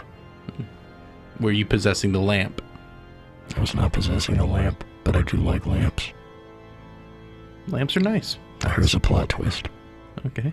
I was possessing the Slurpee machine at the McDonald's. In what way? She asked for all 3 flavors. Usually called a suicide. Well, I'm a big fan of those too. Okay. That tracks. I like actual suicides. So you were in possession of, like, you possessed it, like your spirit was within the Slurpee machine? No, I own the Slurpee machine. Oh, you own it. Okay. I possess it. Rent it out. And then you rent it out to McDonald's for the summer? That's right. I have a licensing agreement. Why does the ice cream machine never work at a McDonald's? Because I'm the devil. You are the devil. That's probably the meanest thing you do. It's pretty sneaky, isn't it? Yeah. It's a pretty devilish thing to do. It's quite bad. Fits perfectly with my profile. Speaking of which, I'll let everybody know I'm on Tinder now. You're dating? You broke up with Saddam Hussein? Who is that talking, Bill? That's this guy. His name's Poundcake. Tell him to shut up. Hey, Poundcake. The devil wants you to shut up. Okay. You should know all about him. I do know all about him. Just didn't know who it was. Now that I know who it is. So anyway, you're on Tinder now. Tell us all about that. You're trying to find a... Are you just on there to hook up, or are you trying to, like, find someone to be with? Just trying to get a good buzz going. Yeah? Yeah, just trying to get the word out. Recruiting. So you're not even on there for like Love. sex or anything like that. You just want people to know you exist. That's right. No, I can't have sex. I have no genitalia. Oh, really? I didn't know that. If I want to do anything, I have to use a hoof. Slip somebody the hoof. That sounds uncomfortable. That's why I like it. Yeah, but do they like it? No, they don't like it so much. Yeah. But that's also why I like it. Yeah, I mean, I guess that you are the devil, so hurting people was kind of your thing. So anybody looking to slide into my DMs, I'm out there. Well, they got to match with you first if you're on Tinder. That's right. You swipe right on everybody. Yeah, that's right. They all match with me. My DMs are filling up. That's exciting. My devil messages. It's very exciting. It is exciting. I'm happy for you. I just want. I'm always. It's always nice to see someone taking the initiative and doing something for themselves. That's what I'm only about myself. That's good. I'm gonna match with people, and then I'm gonna ghost them. They're gonna be so depressed. Oh, that's gonna jump off a building. Wait a second. That's. Then they'll be down here with me. And then they'll see the person they matched with, the being, I guess. It's just my way of selling people Slurpee machine timeshares. And then you start hoofing them. then they got a full-on hoofing. I'm having a visual here that I am not okay with. A full-on hoofing. Anyway, find me on Tinder, okay? At Francis the Devil. Is that how it works? Do you have like an ad? I don't think so. I don't think so either. I think people just got to come upon your profile. Just see your picture. Well, I'm new to it. I'm new to it, Bill. Don't shame me. I'm new to it. Well, maybe if you just want people to know about you, maybe you should get onto like more traditional social media, not dating apps. Like what? MySpace? Nah, I mean that one's kind of over. I would say sort of Instagram or TikTok. TikTok's really where it's at right now. I feel like the devil would do really well on TikTok. All right. I am on Sinstagram. Get it? You get it, Bill? I don't, but it's... I gotta go outside.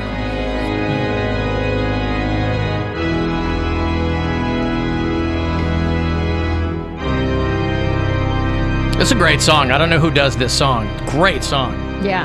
You can hum it. It's no hot nuts. But I mean, you know. Is that your only qualification for a good song? If you can hum it? Yes. And other people recognize it. If it's hummable, it's great.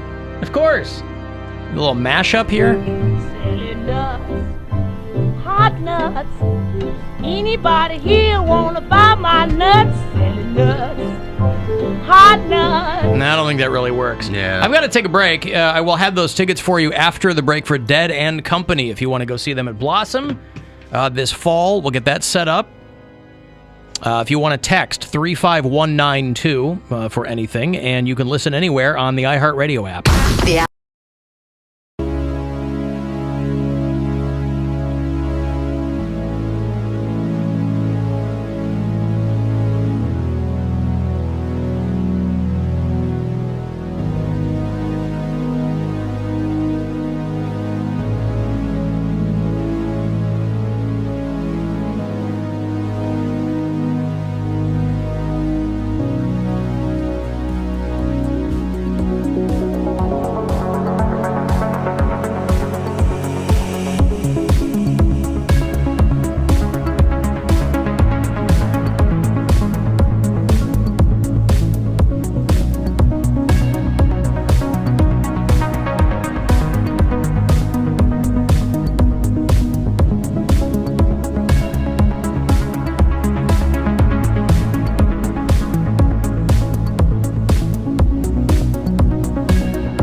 right, Dead and Company are going back out on the road after a postponed 2020 run.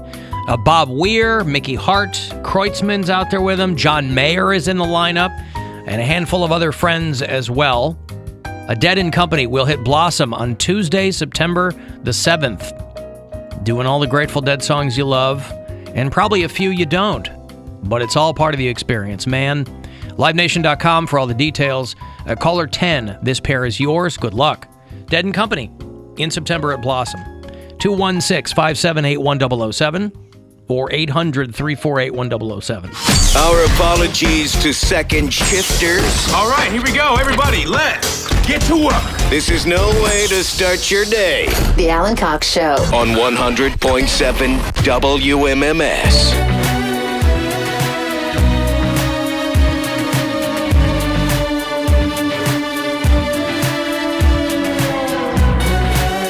Indians finished that sweep of the Baltimore Orioles. 10-3 was the final today. So they took all 4 games in that series here at home. They'll hit the road, or head down the road a bit to Pittsburgh. They'll start up the weekend series against the Pirates at PNC Park tomorrow night. 7:05 is your first pitch. We'll get out of here tomorrow around 6:30.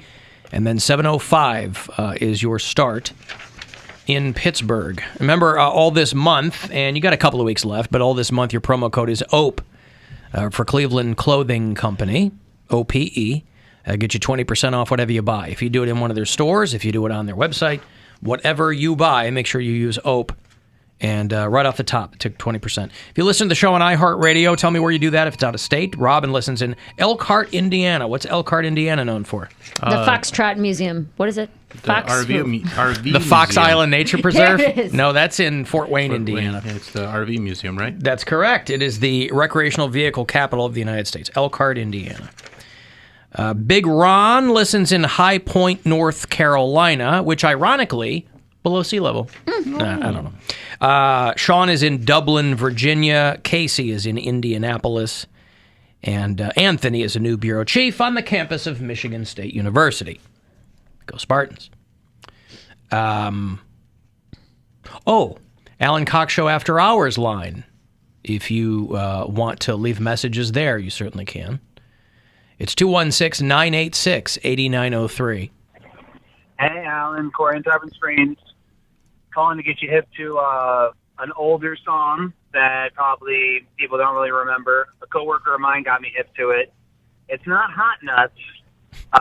It's not from the 40s. I think it's probably the 60s, 70s. If anyone remembers, it was, I think it's just called The Telephone Man. And it's by a lady called Mary Wilson. Not the Mary Wilson from the Supremes, but it was a white lady, Mary Wilson, The Telephone Man. And there's a lyric in there that's a little suggestive, and it's very subtle, so you kind of got to give it a couple seconds to see if you catch it. Hi, brother. Love you guys. Take it easy. Anybody ever heard of Telephone Man by Mary Wilson? I don't think so. I had to Google this woman. She was just some model who started singing novelty songs like Dr. Demento type stuff. And Telephone Man became a gold record. She was killed in a car accident about 20 years ago outside of Atlanta. Telephone pole. Right. Telephone Man from 1977, 78, 79, around there. I rented my apartment on a Monday at 1, singing do lolly lolly shaky bum shaky bum. Started moving in it on a Tuesday at 2, singing do lolly lolly shaky do shaky do. I already hate it. Yeah. Yeah, this is not Hot Nuts. This is... I've never even heard of this before. No. And I'm usually really nerdy for 70s stuff. Wednesday at Of course, 3. I was in kindergarten when this was out, but, you know. I called the phone company singing, hey baby, put a phone in for me. Thursday at 4, he came and knocking at my door singing, hey baby, I'm your telephone man, you just show me where... I don't like her changing her voice like that. Hey baby, I'm the telephone man. She's got like this really like Cupid doll kind of voice that she's putting on. And she's in the video, she's holding one of those phones that had the dial and the base. Remember those? Wow. The old timey. I've never seen that, but I've heard of those. Yeah. I don't know how widespread those were, but it's got a cord coming out the back, and it's just the handset, and the rotary dial is at the bottom of the bass. You want it and I'll put it where I can. I can put it in the bedroom, I can put it in I think the double entendre here is that he's talking about putting the telephone somewhere, but he wants to install his penis, his wiener, somewhere in her apartment. hall. I can put it in the bathroom, I can hang it on the wall. You can have it with the bush, you can have it with the ring. I don't like that. What? Have it I with don't the like bush. this, but I'm definitely gonna be walking around. Like, you can have it with the bush. Maybe this will cure me of my hot nuts, walking around Casa Cox singing it. Singing nuts, hot nuts. Because what I've started to do, again, aversion therapy, I've tried to stop myself from singing hot nuts. And I thought, okay, well, maybe what is keeping this in my brain as an earworm is that I'm staying too true to the source material. Maybe I need to mess with hot nuts. I don't want to ruin it for myself. I just want to stop singing it. So I've started to put more oomph into hot nuts. I feel like that's only going to make it worse. You think so? Like, nuts. Hot nuts! Hot nuts! Check it and see! And if you really want it, you can have a ding-a-ling because, hey, baby, I'm your telephone man. Can you believe that? And then he says, no, when other fellas call you, tell them how it all began. Well, can you imagine? My heart began a thumping and my mind began to fly. And I knew I wasn't dealing with no ordinary guy. So while he was a-talking, I was thinking up my plan. Then my fingers did the walking on the telephone man, singing, hey, lolly, lolly, hey, lolly. All right. The telephone man's getting a little... Her fingers started walking on the Yeah. telephone. See, for a long time, in the age of phone books, your fingers walking... let your fingers do the walking. That was a phrase you could use, and people would know what you were talking about. But it's dated now because it's attached to telephone books. Although, I think they still make phone books, right? They have to. Yeah. Do they have to? Some people don't have the internet. Yeah, but you could call information.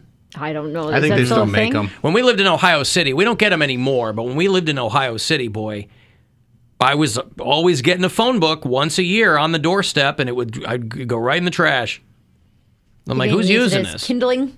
Easily somebody's using it. It just seemed more like a business model for people to be able to sell the yellow pages. I don't know. By the way, Mary was talking last segment about a gun that shoots stakes to kill vampires, and a lot of people pointed out that there's something called a bow and arrow that you were probably thinking of. Wooden. No, but I think you could shoot an arrow through a vampire's heart, and it would have the same effect. No, and you're not It going has to to be believe a this. wooden arrow. You're not going That to believe doesn't this. They shoot used wooden- to make wooden arrows, and they still. Yeah, have wooden those. arrows are a thing. Okay, so maybe I was just Listen, thinking- she thought the next level. Yes. She thought next layer. Semi-automatic Right, rifle yeah. that shoots wooden stakes. Why in hand. semi-automatic? Because you don't need to go that fast. What if it's a lot of vampires? Oh, so like 50 to 100 feral hogs or whatever? That's still a semi-automatic situation. I feel like. Do you want to hear the rest of the Telephone Man song? I do not, but Mary it's does. your She's show. being shy. She wants to know how it ends. Lolly, lolly, get it any way you can, right? So, I got it in the bedroom and I got it in the hall and I got it in the bathroom and he hung it on the wall.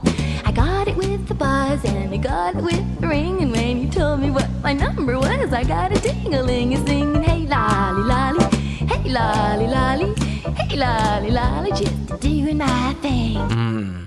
All right, well, there you go. Again, I've that one slipped past me, boy, I'd never heard of. Thank you. Corey in Tarpon Springs leaving a message there saying it's not Hot Nuts, but it's Telephone Man by Mary, M-E-R-I, not to be confused, as he said, with Mary Wilson from the Supremes. That's a good one to bring up when people are like, back in my day, music was better. Like, oh, yeah? This was a gold record. Shut up. Right. Yeah. It was so much better back then. There's always been trash. There's always been trash. Well, there has always been awful music. Yeah. But there's always been great music, too. Mm-hmm. And so that's what we need to focus on. I bet that's a song your mom knows, Poundcake. I bet if you said, Mom, do you remember Telephone Man by Mary Wilson? She'd go, yes. That's what I played in the background when I was ordering gifts for that monkey. Is that what played? She was more of a Tina Marie type woman. Lover Girl or early Tina Marie? Oh, I don't know what Lover Girl Lover is. Girl was Tina Marie's 80s hit. But she had songs before that. She had Square Biz. She had Deja Vu. What's the Loving You? Is that the Lover Girl? That is not Tina Marie. Who's that? That's Minnie Ripperton. That's Maya Rudolph's mother. Dun, dun, dun. Okay, well then she's a Tina Marie and Minnie Ripperton. Minnie Ripperton, Loving You, is that where she hits that super high note? Yeah. And they, you nailed it. You nailed it. Just a dream come true, and everything that I do is out of love and you. There's been a lot of commercials too.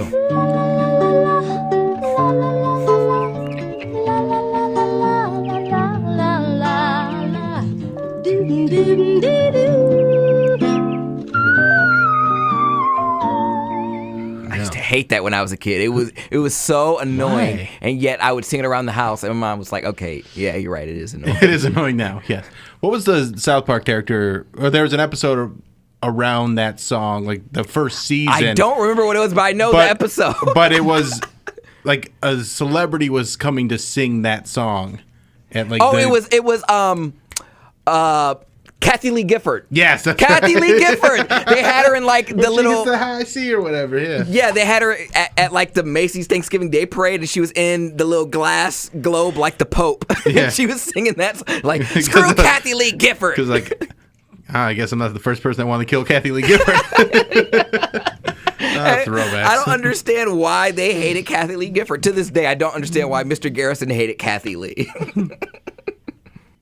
Because he had like a flashback to when she like stole a contest from him. He was like, screw Kathy Lee Gifford, and all the rednecks were like, screw Kathy Lee Gifford. Kathy Lee Gifford. Ah, boy. I was thinking of Nutty Professor.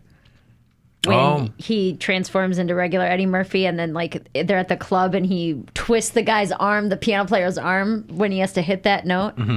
Like twists it up, and he's like, ah! Yeah. Now, Minnie Ripperton was very famously, I think that was her one hit, but she's Maya Rudolph's mother. Minnie Ripperton married a guy named Richard Rudolph, who was he was a rabbi or something. He was a Jewish guy from Pittsburgh.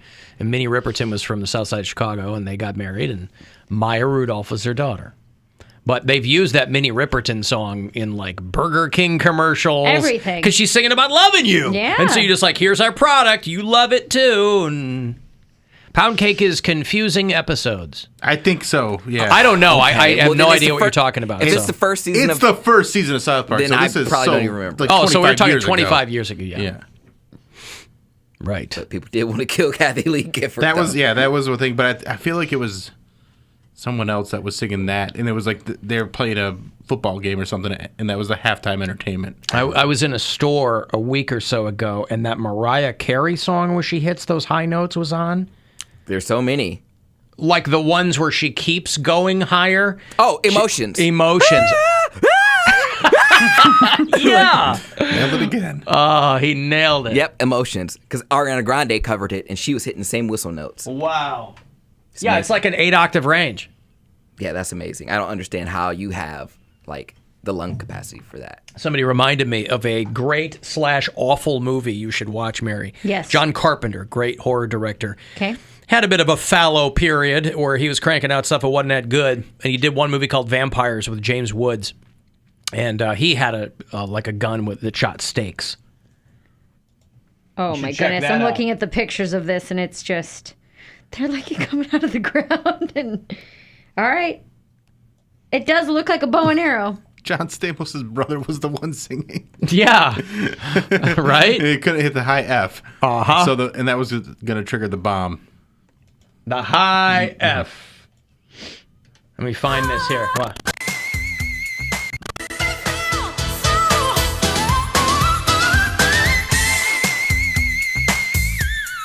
That's crazy. God, imagine that. That's insanity. That's just my balls are going up into my torso.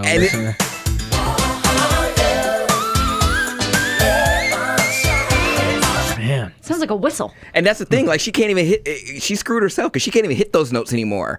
Like, well, with age though, you're not going to be. She was like 22 years old. I understand that, but you're not going to be able to hit those notes anymore. But that song was a massive hit, so people want to hear that, and they're like, "Oh, you mean people want her to replicate it?" Yes, that's why people hated Whitney Houston. Okay, but people have to be smart and be human beings But and they go, aren't. she's not They going to be aren't. able to hit those notes anymore.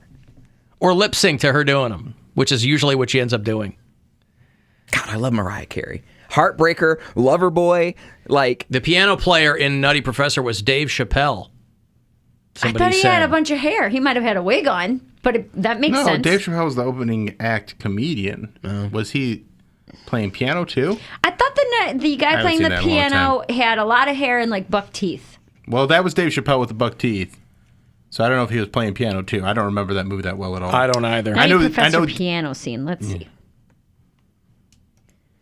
I don't know. I thought he had hair and buck teeth, and that's what. Yes.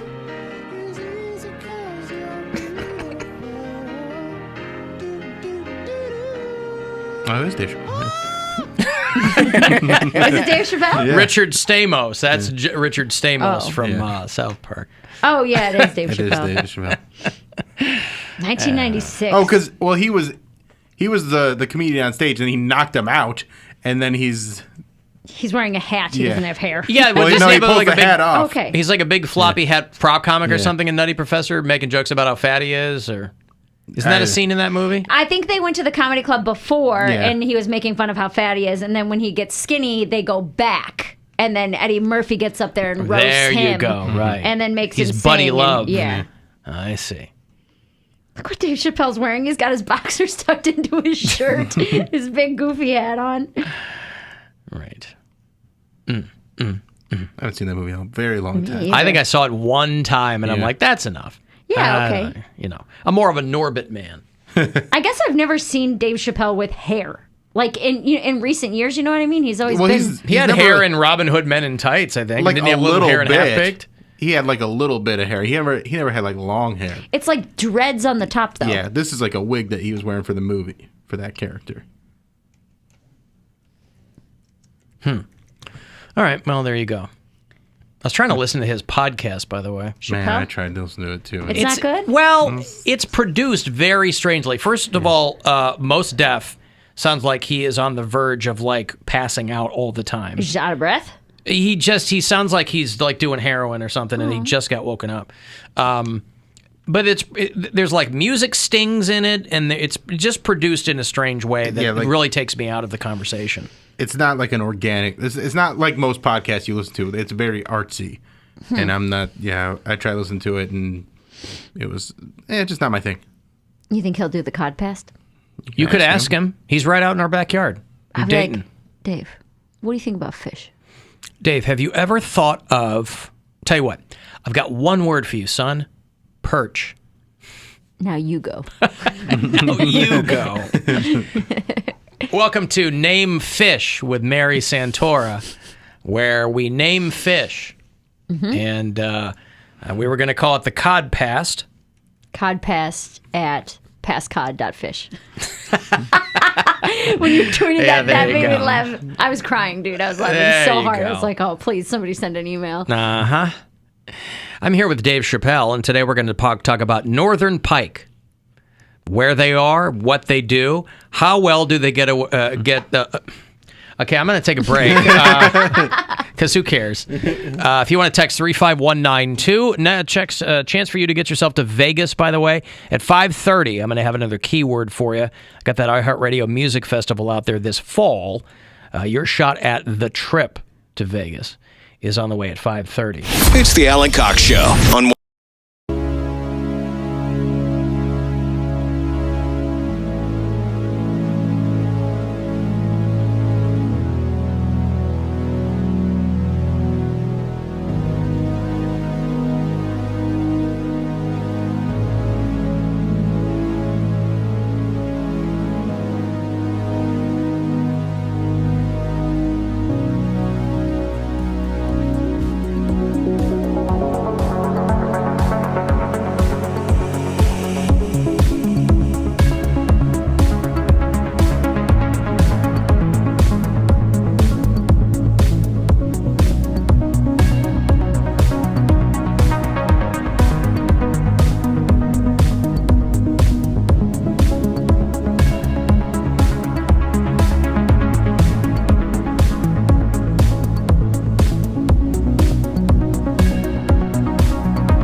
Seven Dust. Bought my tickets this morning. These shows are just popping up. All these shows. Oh, I know. Seven Dust and Tremonti are doing the Agora in September. 7 Dust, 8 Dust, 9 Dust. All of them. Dust Brothers. I'm like, tickets, please. I hit them up. So give me a box, baby. You should be putting some Seven Dust around your guest room, by the way. Get rid of them flying ants. Flying ants. Should I just play the music into the floorboards? Do ants not like that music? No, the actual stuff. The powder, the Seven I didn't know Dust. that was an actual real thing. Yeah, Seven Dust. It's Sevin. I think they still make it. That's where they took their name. But I think that's where they. I think they still make that stuff. I'm gonna leave it to the professionals. The Orkin Man. Mm-hmm. All right. He's a very kind man. A very kind man. Mm-hmm. Oh. He's very, very sweet and caring. Did you think? Yeah, unless you're a bug. Did you think that he was going to be angry? Yeah, I bet that the ants in question have a very different view of the Orkin Man. It's all He was like, I know this is a difficult thing and it's very stressful, and nobody should have to deal with this. This is an older guy? Yeah. Yeah, And I was because the like, young "You're guys, right." you'd be like, yeah, I'll spray here. And I'll get Right, yeah. It's the older guys have been doing it a long time. Yeah, he had Except kind eyes. they don't come in the white hard hats anymore. No, but he had on a white shirt. Well, yeah, like an Oxford or Worcester or something. Yeah. But it used to be, because I'll have the Orkin guy come out like quarterly just to make sure everything's cool. And they don't show up in a white hard hat anymore.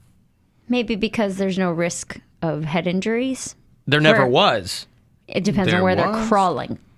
Mm. Some of the commercials, they're under porches and stuff. Oh, you think if, I see what you mean. Yeah. If they're inside the house, mine or yours, no problems. If they got to get under like a deck, Yes. hard hat Crawl goes on. space, I attic. see.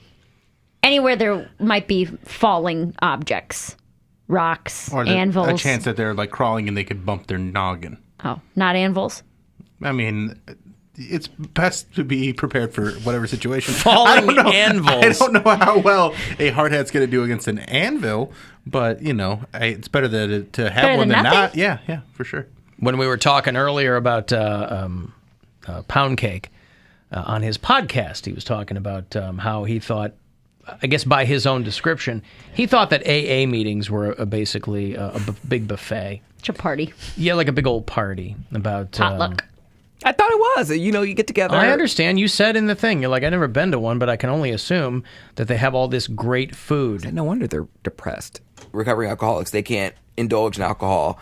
They probably have some really good snacks because, you know, you replace one addiction with another. So they probably got like good smoothies and milkshakes and cookies. I've never been to an AA meeting, but I bet you they bang. Like, I would probably go there just to see what type of food they had. Probably get pizza. Are you laying down recording this? You sound very comfortable. He's hungry. Sounded tired, yeah, a little bit. But that's okay. Is it to sound tired on your podcast that you're asking people to listen to? Is that okay? Again, know. their words, not mine. I didn't get you tired. I said on he there. sounded comfortable. I said well, he's tired. always He's a little comfortable. groggy, doesn't you he? said you lay on your bed and do these. Yeah, I was laying down. Huh? He was laying down. You can hear it. I know. Yes. He's not interested in being professional. He's interested in being comfortable. The fact that he can hear me laying down. It changes the way you sound. It changes the way you sound. You don't Any person. This is another thing he doesn't understand, that it changes your voice if you're horizontal and talking. He doesn't care. No, he doesn't. You know you don't have to do a podcast, right? I don't know why you got it in your head that somehow you have to do one. You don't. But I want to. It doesn't seem like it. You're laying down. Well, of course he does. He's lying. I'm Of not, course he I'm wants not to. laying flat, but I'm like. Back on the. I just This wanna is pretty say nice, this. actually. I'm just going to put my head Put back. your legs up. I'm going to drop Try your legs up. That's I'm going to the drop. best. Well, Mary does that. Erica did it too. I'm like, so anyways, She girl. lays back. Yeah, you guys get You real hang cozy. out. Yeah, cozy, and then. I did that more when I was hungover on the air, when I felt like my head was going to explode and I had to relax a little bit. I always believed, and for many, many years, I stood during my own show, my whole show rather, because I believed that if you were at an attentive position, it kept you more in the moment. And obviously, we're sitting here talking for 4 hours, so I'm not going to stand the whole time. But back in the day, Before the live stream, I would stand for a lot of the show. you did, yes. I felt like, you know, and everybody can do their own thing, but in my mind, I thought, well, that keeps you at attention. He doesn't care about that. He's like, I'm going to lay here and talk about whatever, laying in bed. So are you under the covers when you do this? Do you just have a microphone like laying on your... No, it's on Do you set it up so that you have to literally just lie there and talk? You don't have to... Is the microphone like resting on your solar plexus? It's on my nightstand. It's on my nightstand. And What's on your nightstand? The microphone is on my nightstand. Microphone's on your nightstand. And I'm laying sideways like On his this. side. And I have, With an arm propped up under your head? So you lay there with your head propped up on your arm. Like he's a little girl at a sleepover. Are you holding the microphone? No. It's sitting on your... on my nightstand. So you should also know that means that the sound somewhat is going to sound different because it's against a hard surface like your nightstand. So that's part of it too. And then you're lying down. It's always so on. That's going to make... Huh? It's always on a hard surface. Right. You shouldn't do that. You should hold it. But it's not. It's a big microphone. I don't know if you know what microphone it is. You could put like a towel under it or anything, something like that to muffle some of those. So you don't even want to hold. Is it on like a boom arm or what is it? No, it's like a. It's a blue handheld mic, right? No, it's not a handheld mic. It's a blue mic. So it's on like a tiny little stand. It has its own stand. But you don't want to sit at a table and do that. Well, Why would he? Well, no, I don't have any room. When I have my new apartment, I will. But right now, I am in my roommate's house, and they are watching TV and downstairs. But that's got nothing to do with you lying down to do your podcast. No, correct. You also work at a radio station. Yeah, I know. He's like, if only I had access to the equipment. You know, Bill used to do his podcast in your booth. Yeah, I'm aware. Yeah. Because he was like, we've got all this amazing equipment. Why not use it? avail myself of this before I get my own thing going? This guy... I'm going to go home, go to bed. Are you tired? No, I got to do my podcast. I got to get ready for bed by doing my podcast. I got to brush my teeth, wash my face. I picture him like, you see those pictures, like the memes of people in depression who have the blanket wrapped all the way around their head. Yeah. Just laying there cozy. The Kim Kardashian meme he was telling us about. Yeah. That's him. Just like, AA meetings must be great. I think you should put... Hear you laying down. I think you should put like a loop screw in the ceiling right over your bed, hang the microphone down like a chandelier over. Yeah. So hey everybody, welcome to the Poundcake podcast. But then at one point he's gonna choke on his own spit, so he's gonna be like like it lowers down like Ahmad when he's announcing the Cavs before a game, but instead he's just like, "Hey Cleveland, welcome to the Poundcake podcast. I'm sleepy now." Poundcake. That's funny. Poundcake. That's right. Anyway, so he's lying down doing it. Listen, I mention all that because I was I learned of a guy named Don Zay, Z-E-A. Don Zay, well, Don with two N's. Don Zay, because I was curious who does his job. And his job is, and these are jobs you never think exist, but they do. He's the director of the California Dried Plum Board. Prunes, right? Yes. We talked to the potato guy. We did, yes. Spud McKenzie, Spud right? McKenzie was the guy, yes, who called in. But this Don Zay is the executive director. He's up there in the C-suites of the California Dried Plum Board and the Prune Marketing Committee, the PMC.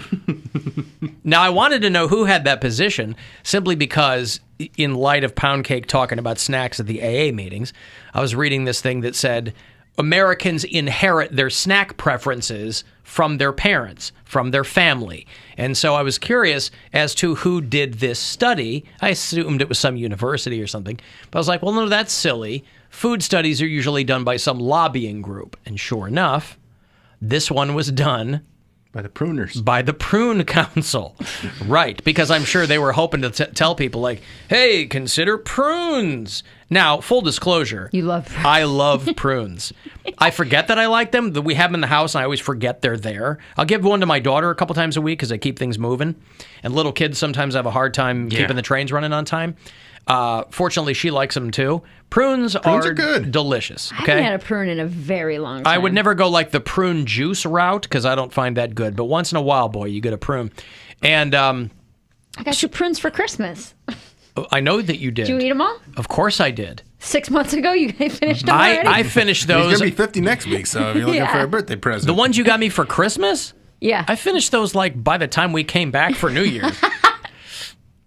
But they said that most people, what they snack on is just like inherited from what they grew up snacking on. Of course, the very bottom of the list is fresh fruit. So, not good news for the California Prune Council, who are trying to get people to eat more prunes because, it's build strong bones or whatever. It's good for your gut health, Most people eat cookies. The snacks people love are cookies. Chips. What's the number one food that people have made the most with their family during the pandemic? Bread. Sourdough. That's number 3. Banana bread. Brownies. Pasta. I'm going to go with... Lasagna. Soup. Soup's number 8. Eggs. Chicken is not on there. Tacos.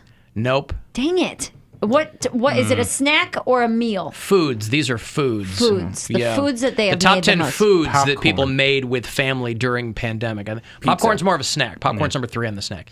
Meatloaf and chili are the big ones that most love people make. meatloaf, Boy, man. meatloaf's good. I haven't had meatloaf in a minute. Man, it's good.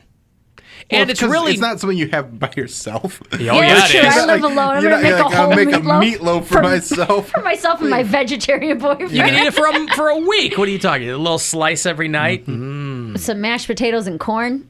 That does sound good. I just need the meatloaf. Fine with just the meatloaf. You're not going to eat any sides? I mean, maybe some corn. Mix the mashed potatoes and corn together. I don't care for that. I do. No. Or lima peas. beans and corn. I don't like succotash either, whether it's suffering or otherwise. Suffering. But cookies and, again, I would love to... Olives beat fresh fruit, for Christ's sake. People are so averse to fruit in this country. Olives are kicking their ass with fruit and snacks. Would you ever, if you were faced with a bowl of fruit, and I like olives, but if you were looking at a bowl of olives, a bowl of fruit... What kind of fruit? What kind of olives? Who cares? Tell me what kind of fruit. I think fruit's better than olives. No, you might Depends on just the want situation. something salty. Yeah. And also, fruit is a quicker snack. Like, if I'm sitting and watching something, I have a few olives, you're not like, Not housing olives. You're going to, I can eat 6 olives in a half an hour and be happy with that. Because you got to spit the pits into the bowl. If you get We used to- I like the green olives with the pimento. I like green olives too. Kalamata, please. When we were little kids, Well, there are green olives with stones in them, though. I mean, depending on what kind you get. It's easier not to. You like to put them on your fingers. Yes, Bill. that's what I was Just eat going to 'em say. We would I can't, open. not with my big fingers. His big sausage fingers can't fit them olives. He's got to pop the blue cheese out and then stick them on. People never talk about that, how guys with big hands can't do the olive finger thing. We just, but we're not represented. How sad. I think that you should talk about. I think that you should talk about it now. And I think that you should. I think that there's nothing wrong with bringing public awareness to the fact that as much as people take for granted the fact that they can slip their digits into the business end of an olive, that some guys aren't able to do that. You could start a podcast about it. Call it All of My Sadness. I feel like I can just bring it up right now. Nope. This is a 12 series. I don't think this has to be a seasonal thing. I don't know. We're living in a Episodes. world where people have different sized hands. Some have small hands, some have big hands, some have. This sounds like something thin that should go in fingers. the Mary Santora file, by the way. We're living in a world where people have different size hands. Fingers are different. And some people are able to take their small, slender fingers and slide them into an olive, and it fits just fine. And unfortunately, we are not living in a world where there are big variations in olive size. Right. Not to the extent where you could really, a lot of other fruit with growth hormones and things are like, ooh, look at this square watermelon. Olives, nobody's really paid a lot of attention to trying to accommodate our fat-fingered folk. I like the visual of Bill sticking his finger in olives like bowling balls, like trying to find one that fits. Where he's like, come on. Maybe I can fit my pinky into a large olive, but it still most of the time is going to split, and it just makes you feel like there's not a place for you in the world. Now, if I were to attend a little soiree at the Squifle Tower, and I saw a bowl of olives, yes, would I have to assume that they'd been fingered? Well, they would. If they had been fingered, you'd be able to tell because they'd all be split in two. Oh, they'd all be split. So why don't you take hard-boiled eggs, cut them in half through the middle, like horizontally, take the yolk out and stick your finger in that? That's not an olive. That's an egg white. Well, I'm trying. A pickled olive. Wait, a pickled egg. Why did you switch from olives to eggs? Because I need something bigger. He's not looking for things to put his fingers in. Well, what's he's the looking, issue then? He's looking for bigger olives. I'm looking for an olive that will accommodate my fingers. But it's the world that I live in, and I've come to terms with it. Tape two olives But I together. feel like it's very insensitive when people are doing the olive thing, this almost feels like You're being finger shamed. Yeah, I'm being finger shamed. It feels like a Tim Robinson sketch where everybody at the party is playing with the olives on their fingers, and then his fingers are too fat for it, and he's like, ah! You guys don't think you're not sensitive to my olive needs. And again, just to bring this full circle, this is how I respond to people who think that Bill's being creepy with Sunday Funday. Is I tell them, and I certainly hope, I'm not trying to speak for Bill, but I do tell them, look, in the absence of olives that can accommodate his fingers, he's clearly looking for women who can. Or men. And so, he's got this unblemished record of staunch heterosexuality as well as There's I a am. blemish. Blemish. Understand? Yeah. Okay, well, whatever you and Pants do in the deep end is up to you. But he's clearly looking for... I do a front-facing... chicken fight. Chicken fight with him. 69 chicken fight. No, I had... his crotch was... front face. Oh, I see. But, no, it's a bit. You've heard, listen, quiet, Bill. You've heard Bill. We'll tell you when it's a bit. You've heard Bill refer to women as olives with boobies. Yes. And if you haven't, you will. And that's very confusing to people. But sooner or later, you'll have to come to terms with that. That there aren't a lot of olives that can accommodate his fingers. And it's really no one's fault. It's certainly not the California Prune Council's fault. Gotten some good submissions, and it's mostly dudes submitting, which is fine, because that's just, like, we'll put them together and review them on the show in a couple days. But for now, like, it's mostly been dudes, and they're seem like fun guys. I like them. Do you have a hickey on your neck? Do I have a hickey? No, I have blemishes because my skin hates me. Oh, I don't want to hear about your skin nice hating for you. calling him out, Mary. I was going to call him out. I For wanted having to a hickey? see- Why? It's red right here because I was like, is Bill getting hickeys on his neck? Where is it? This side or this side? No, this side, right by where He your burned it finger with a is. curling iron, Mary. He's curling his beard. Are hickeys immature? Like, you It's should a not. thing that kids do because they're not having sex or just sucking neck. But I'm just saying, like, would you look at a person that was 35 and Yes. have a hickey? Weird. An adult with a hickey? Yeah, Get away it's from me. you don't know what you either don't know what you're doing or don't care, and it's weird. It's I think weird. it's just a sunburn. There's no need for it. But I get, like I said, when I sweat, it makes like a fungus grow on my skin. Ew. And so I can't, like, I don't get sunburn there. You got a So hickey it's all from your own sweat? It's all splotchy, yeah. There's a name for it. I can't remember what it's called, but it's very annoying. Yeah. Splotch neck? Not dermatitis. It's like, I can't remember. Yeah, if you're in your 30s, even late 20s, and you're getting hickeys, I think it's just trashy. I don't think I've ever had a hickey. Keep them below the shirt line. You know what I'm saying? Don't have them on your neck. You can have them on your boobs and stuff. No one but ever wanted to Mary kiss me. just hickey shaming people. You don't think that's trashy to walk I around, don't be care. 40 years old with a hickey on your neck? This guy If doesn't. it means you're having a good time, you're having a good He's having a time. good time. He's looking for Yes. I olives care. to accommodate him. Yeah, I don't care if somebody's getting a hickey. I feel like that's like a puppy love part of a relationship where it's like, I got a little carried away last night. I Got think a it's a hickey. teenage thing. I've gone to class with scratches on my neck. It's called foreplay. I feel bad for you. I've stopped my boyfriend before it got to that part. Like when we first got together, I'd be like, you're not leaving marks on my neck. Right. And that's because she doesn't want the other guys to see him. Oh my God. Just trying to keep her field wide open there. Girl, I want to make you sweat. Sweat till you can't sweat no more. Think about that. Sweat until you can't sweat no more. That seems to require a trip to the hospital. Yeah, Dehydrated. If you're unable to sweat anymore, Get that girl some Pedialyte. man, absolutely. Grape, orange, whatever it comes in. Maybe even sweat the till you popsicles. can't sweat no more. This guy over here is getting neck fungus. This poor son of a bitch. It's not just neck. It's all over my Oh, torso. I didn't and need to know arms. that. Yeah. I was hoping Just- it would stick with just- neck. Just torso stuff and a little bit on the arms. The human body's really You girls weird. like to do torso stuff? How do you feel about olives and torso stuff? Don't worry, Get an it's olive not in contagious. there. Get an olive in there and he'll split it. What, Poundcake? I said the human body's really weird. Like, even if you don't have enough, like, water in your body to sweat, you still have enough to cry. Speak for yourself, white man. I don't know what you're talking about. I gotta take a break. I will have those WWE SmackDown tickets for you after the break. They're coming through to do the Romo Fee Ho. on the 23rd of next month, so you have to wait too long. And then 5:30 is the next chance for you to text and win a trip to Vegas for the iHeartRadio Music Festival. 35192 if you want to text before that for anything, and you can listen anywhere on the iHeartRadio app. The Alan Cox Show on 100.7 WMMS.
your free consultation at nphm.com. This is 100.7 WMMS. An iHeartRadio station. Available everywhere on our free iHeartRadio app. Number one for music, radio, and podcasts. All in one. 50 years in the future, Texas is racked by civil war. Follow the tale of three people struggling to make their way in this chaotic world of war zones, militias, and extremists. Introducing After the Revolution, a new fiction podcast based on the novel by journalist Robert Evans, who's reported on civil wars in Iraq, Ukraine, and Syria. He'd grown up in Ciudad de Muerta, back before the Lakewood blast.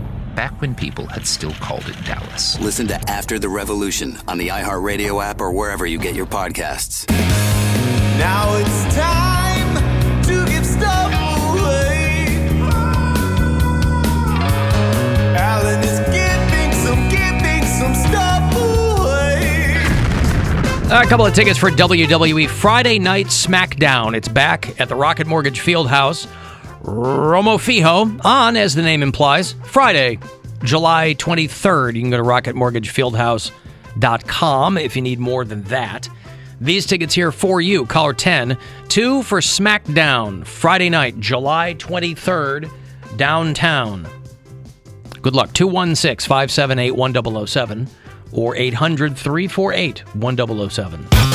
If he sounds super excited to see you, hey, what's up? Remember, he is a paid performer. As a broadcaster, he's real good. Alan Cox on 100.7 WMMS.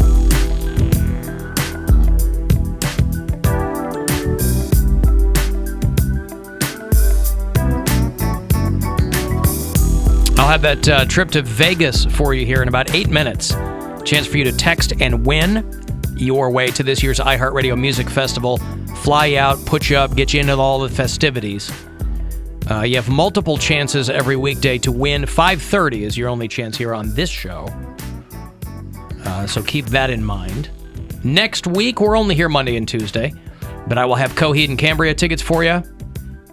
Do you say Cambria or Cambria? Cambria. Cambria. Coheed and Cambria. They're on the road with The Used. They're going to do Jacobs Pavilion on September the 12th. They're an East Coast band, right? Coheed? Yeah, they're in New York. And Atreyu. Remember Atreyu? I do remember. They're a California band from Yorba Linda. My Belinda? Yorba Linda. You know what else Yorba Linda, California is known for? Anyone? No. Yorba Linda, California. I don't. It's where the Richard Nixon Presidential Library is. Oh, wait, I did know that. I knew you did. Who doesn't know that? Atreyu is going to play at November 30th at the Agora, so I'll have those tickets for you next week if you're listening for those. Tribe swept the Orioles. They played an afternooner today, 10-3, I think was the final there. And so they will start up in Pittsburgh tomorrow night. 7:05 is the first pitch at PNC Park against the Pirates. So the pregame gets going right after we get out of here around 6:30. We'll have the Bill Squire Friday Get Down tomorrow as well. I can't wait. That's good. I'm glad your attitude on that has changed. I love it so much. I feel like you. I feel like you've turned a corner on that, and I'm happy to hear that, and I'm happy to see it. Mm-hmm. For people who watch the live stream, because there's no shortage of comments about it, to see Mary's face in real time as Bill does the live Friday Get Down is a thing of beauty. Thanks. It's truly. Well, not like that. You'll go into your weekend. Oh no! I mean, her face is gorgeous, scrunched in some kind of rictus grin, but still, it's it's real time. It's happening in real time. It's because I'm watching his face contort, and then I try to make my face do it. You ever see that where you like when parents will be feeding, they kind of open their mouth mimicking? I watch you do it, and I'm like, it's so scrunchy. That's right. And even That's when where the power comes from. Even when we are off, we still do the Bill Squire Friday Get Down. Yes. He sends them to me. We don't get that. Doesn't go by the wayside. It's brought to you by Cleveland Whiskey. You know, for instance, the Poundcake Sports Break is on a hiatus for the next 3 weeks. And people are asking me if that's by design. It is not by design. It's just that I'll be gone the next 3 Wednesdays. So it's purely coincidental. But if you are a fan of the Poundcake Sports Break, July 14th is when that will reemerge. And frankly, after yesterday's, it might be for the best.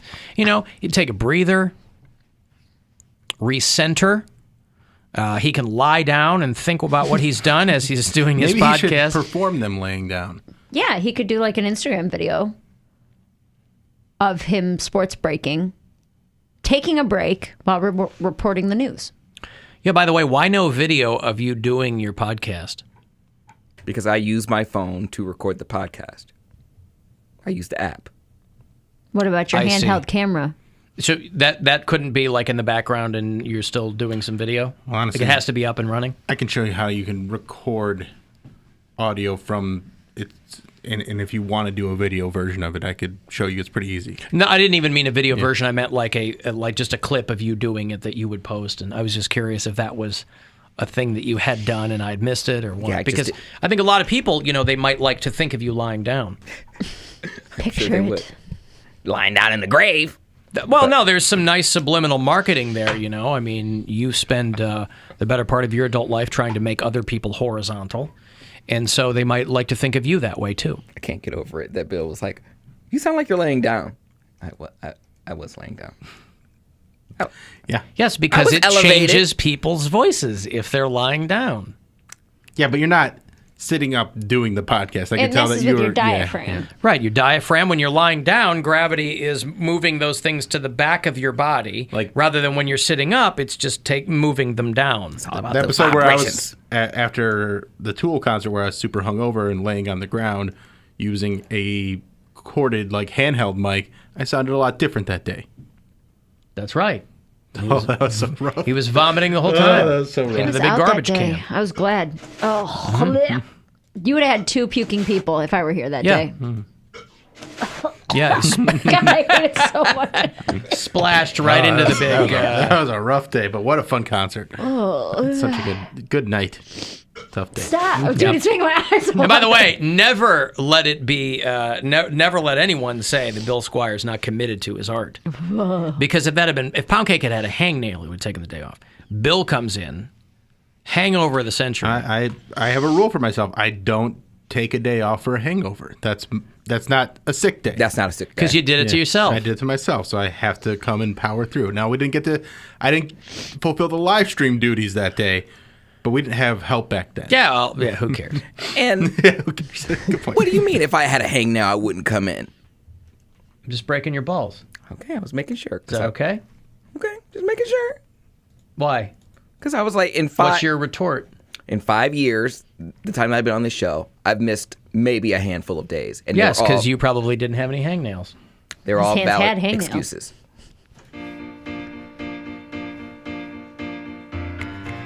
Thank you for being a friend.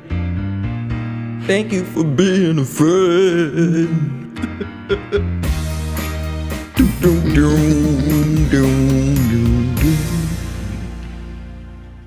I like to end on a high note. Hey, let me get you out to Vegas, all right? They've announced the 2021 iHeartRadio Music Festival back live in Vegas in front of flesh and blood people. Cheap Trick and Journey and Coldplay and Weezer and way more artists, but a couple dozen there, right? So they're going to do it huge.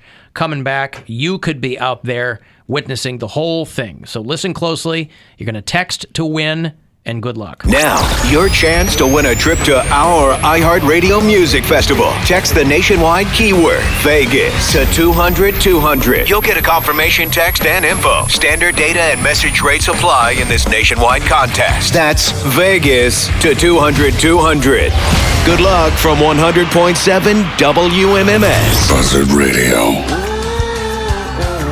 It's alright, she said. Got my hands up shaking just to let you know. Speaking of Coldplay, if you're a fan, they did a brand new song on Jimmy Fallon last night called Higher Power. Do we have some kind of lifetime contract with Coldplay? I feel like they play every festival we put on. Coldplay is a part of it. I don't know. As though their schedule is wide open, or they specifically make time for our events, in which case I appreciate that. And they're a big band, so. Yeah, Coldplay's a big deal. Just not my kind of thing. There's a lot of other bands on that lineup that, like Cheap Trick and Journey and Cheap Trick. Yeah, Weezer. Yeah. Weezer plays a lot of our festivals too. Yeah. This is their first time getting the call to the big show, though. Is it? I feel like they did Alter Ego. They've done Alter with Ego Foo a few Fighters times. I thought they did iHeart Radio Music Festival a couple of times in the. I don't think they have. Boy, out of all the bands you didn't think would still be around 30 years later, Weezer has got to be somewhere on that list. I like them a lot, but from day one I was like, oh, because they came out with a million other bands that sounded like them. Name one. Sunny Day Real Estate. Never heard of them.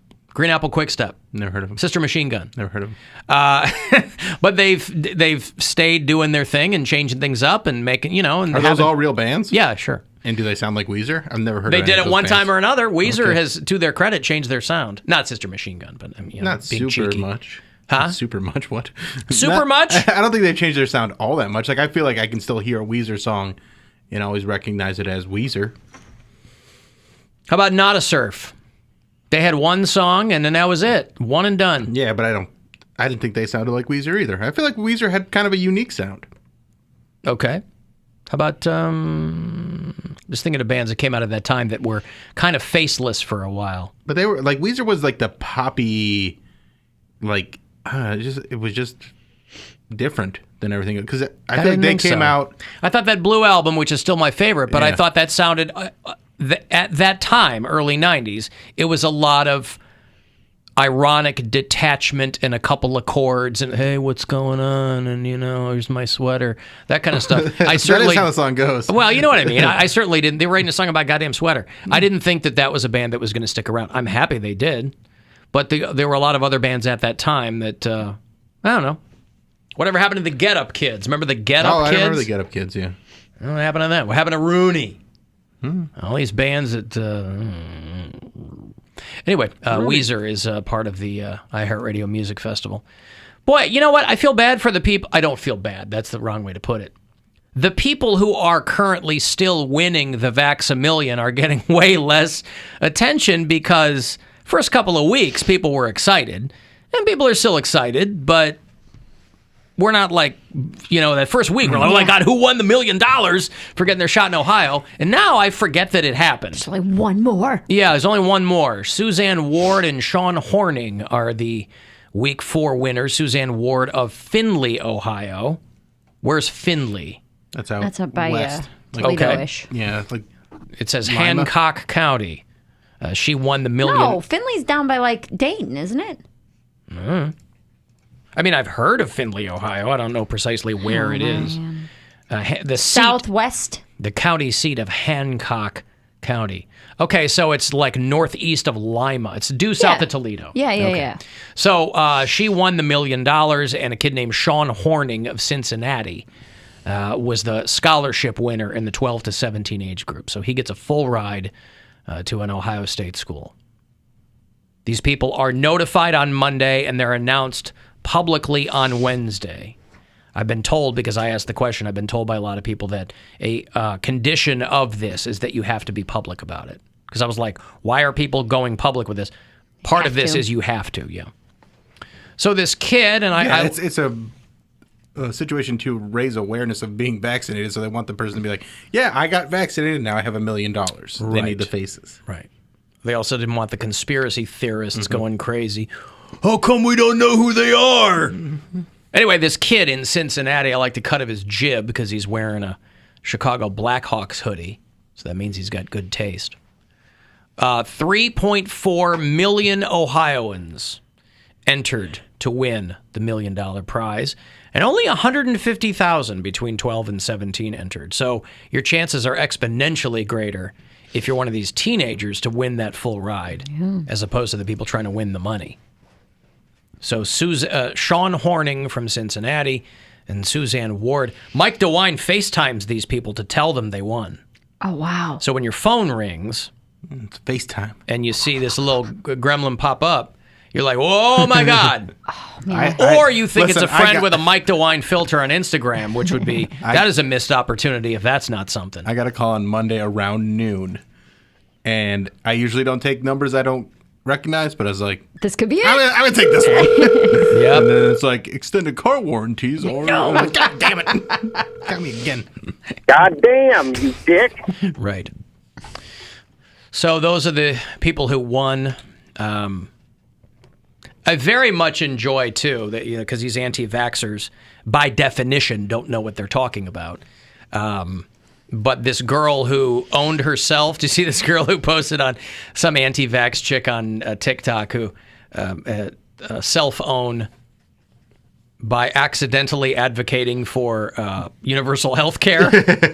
I love this. Some girl who, because like the look on her face is she's really dropping a hot take, right? Yeah. She's really got some knowledge that nobody's thought about before. Her name is Samantha Rose. She's on TikTok. And she's like, let me ask you this. If they're giving away the vaccine, why aren't they giving away other stuff? People are like, yeah, dummy, that's universal health care. That's what we're trying to get. We're trying to take care of people. If giving out free COVID vaccine shots is the health of the nation, then why don't they give out free chemo? Why don't they give out free insulin? Food for thought, if the government really cared about people, they would make stuff like that for free.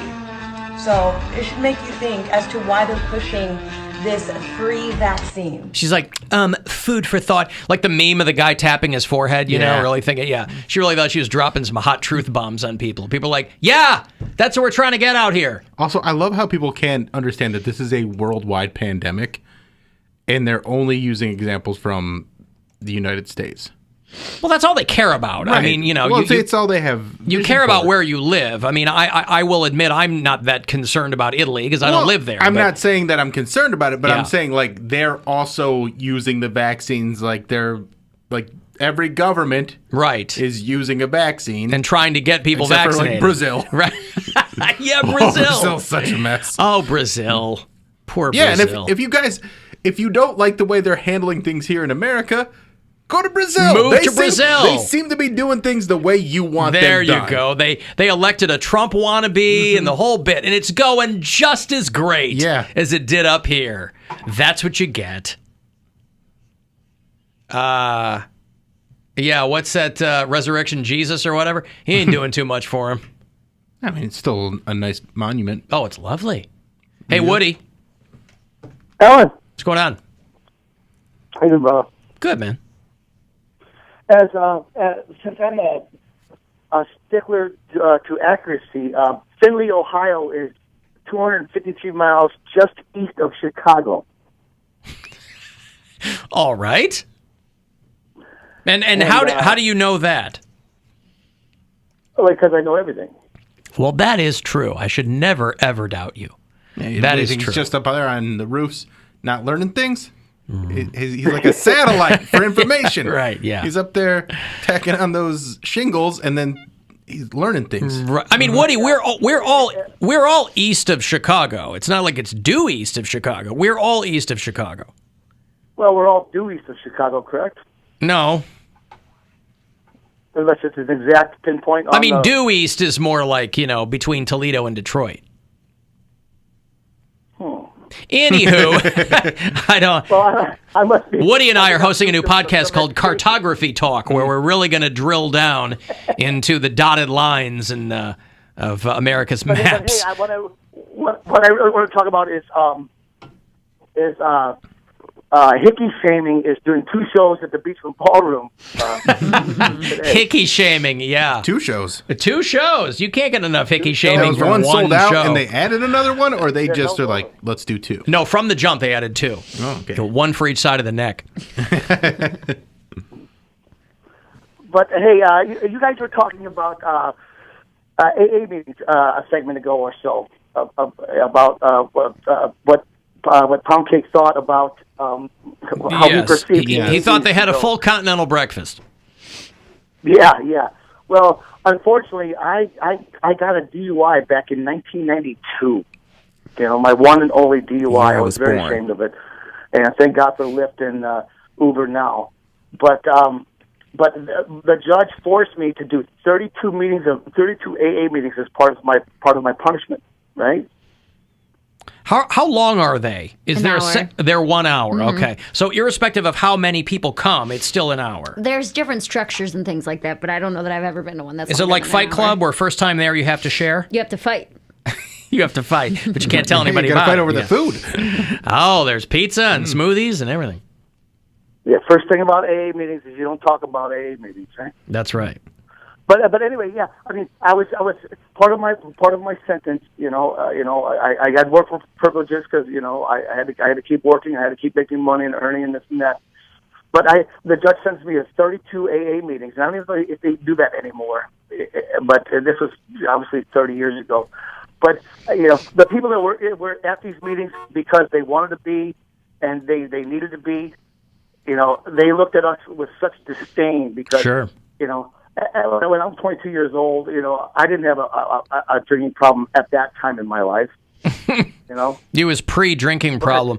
I don't think that they, and again, I'm speculating, I don't think that they prescribe or sentence you to a bunch of AA meetings anymore. I think when you get a DUI in Ohio, they put you on a corner wearing a sandwich board that says, "I'm a real stinker." Or they say, "You're running for mayor of Cleveland." There you go. That's right. Hey, print some flyers up and get some T-shirts made. And we'll figure all that out later. All right. Thank you, Woody. I appreciate the call, pal. I'm glad it was your one and only DUI. Recovering alcoholics, they can't indulge in alcohol. They probably have some really good snacks because, you replace one addiction with another. So they probably got like good smoothies and milkshakes and cookies. Stop shaking I've your never head been to at AA me. meeting, but I bet you they banged. Like, He doesn't I sound would probably bad. go there just I can to just tell see he's what laying type of down. food they had. Probably pizza. Yeah, I'll tell you what. People, if you are running AA meetings, don't laugh. Take this to heart. Smoothies. You're trying to get more people to show up. You get yourself a spread there. You might get people sharing in those folding chairs. You ain't going to get them sharing at the Crafty. All right, I got a break. If you want to get a text for anything, 35192, and we'll be back. The Alan Cox Show.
are marked urgent. Call the Alan Cox Show. 216-578-1007 or 1-800-348-1007.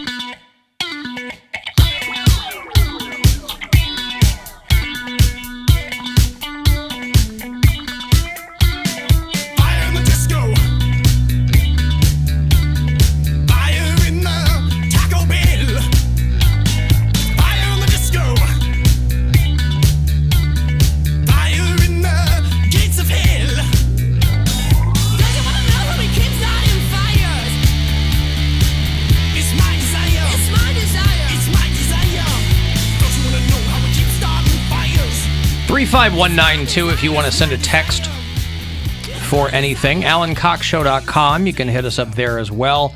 Tribe finished that 4-game series of the Orioles with an afternooner today. They sweep Baltimore. 8-7 was yesterday. 10-3 was today. Orioles, not a great team this season. They're struggling. But the Tribe will head to Pittsburgh to start up the weekend series tomorrow against the Pirates. That's a 7:05 start. Tomorrow night, you can hear all of it here on MMS. I was in the post office today mailing off my dad's Father's Day gift, and I don't know why I was surprised that they were still asking people to mask up. I feel like because we're getting to this point now where most stores are saying, hey, get what you want. Well, not even, it's so funny because they're asking, they're saying, obviously we don't know if people are vaxxed up or not, so it's come as you are. It's like Disneyland. I was reading this thing this morning about people who work at Disneyland are all nervous because it's a free-for-all there, right? They're asking people, of course, as all these businesses have to do, to operate on the honor system, which is ridiculous. So they're like, obviously, we don't know who's vaxxed, and just because somebody's not wearing a mask doesn't mean they're vaxxed, but the people who are working there still have to wear masks. It shouldn't have surprised me because obviously the post office is usually older people who are using it. And Mary goes to the post office like you go to the bank lobby, except the post office doesn't hold the same sway as the bank. If the reason for you going to the bank lobby is talking to people, getting a cup of coffee, the lobby at the post office, you're just there to... I was there only because I needed to put my thing in a box. You're doing it wrong. Label it. How do you do the post office? You got to go in and you talk to as many people as you can and fit in as many letter-carrying, male-centric puns as you can to make as many friends as possible. Such as? Oh, are you mailing that? I'll stamp of approval it. Oh, Jesus. Okay, so you don't have any ready to go. Maybe you shouldn't go in there. No, I don't hang out at the post office. I've only been to the post office like twice. I hang out at the bank. But as I'm walking you make in... bank puns, though? No, I go to the bank for the coffee. Well, because not everybody in the post office was masked up, which is fine, whatever. That's where we are now. But the sign was still up saying, hey, we'd appreciate. And so I'm standing there, putting this thing under my arm, reaching into my pocket to like kind of clumsily put my mask on just to try to, that's what they're asking you to do. That's what you do. But I hadn't, I don't know why, there's going to be more and more places where you're going to go, oh, this place still wants me to do that, even though you don't have to. And obviously the people who never wanted to do it are absolutely not going to do it. They're still going to scream and piss and moan about it. But I had a similar experience today. I had to go give a urine sample, and yeah. Was this recreational or professional? This was at the post office. Oh yeah. Try to find a pun in that. But the urinary tracting number. Yeah. I walked in and it said right on there. I mean, obviously it's a hospital, so it says like, "Hey, everybody, patients, visitors, everybody still has to wear a mask." Hospitals you still have, yeah. And I kind of walked in. I was like, "Oh man, I didn't have any masks left in my car or anything like that." So they gave me one when I walked in. They were still doing temperature checks. And I'm like, "Of course, this is a hospital. Why did I think that it wasn't going to be like that?" But I was just for a second. I was like, "Oh," I felt like unprepared. I was like, "Oh man, I don't even have a mask in my car." So, same thing. By the way, I do want to mention this.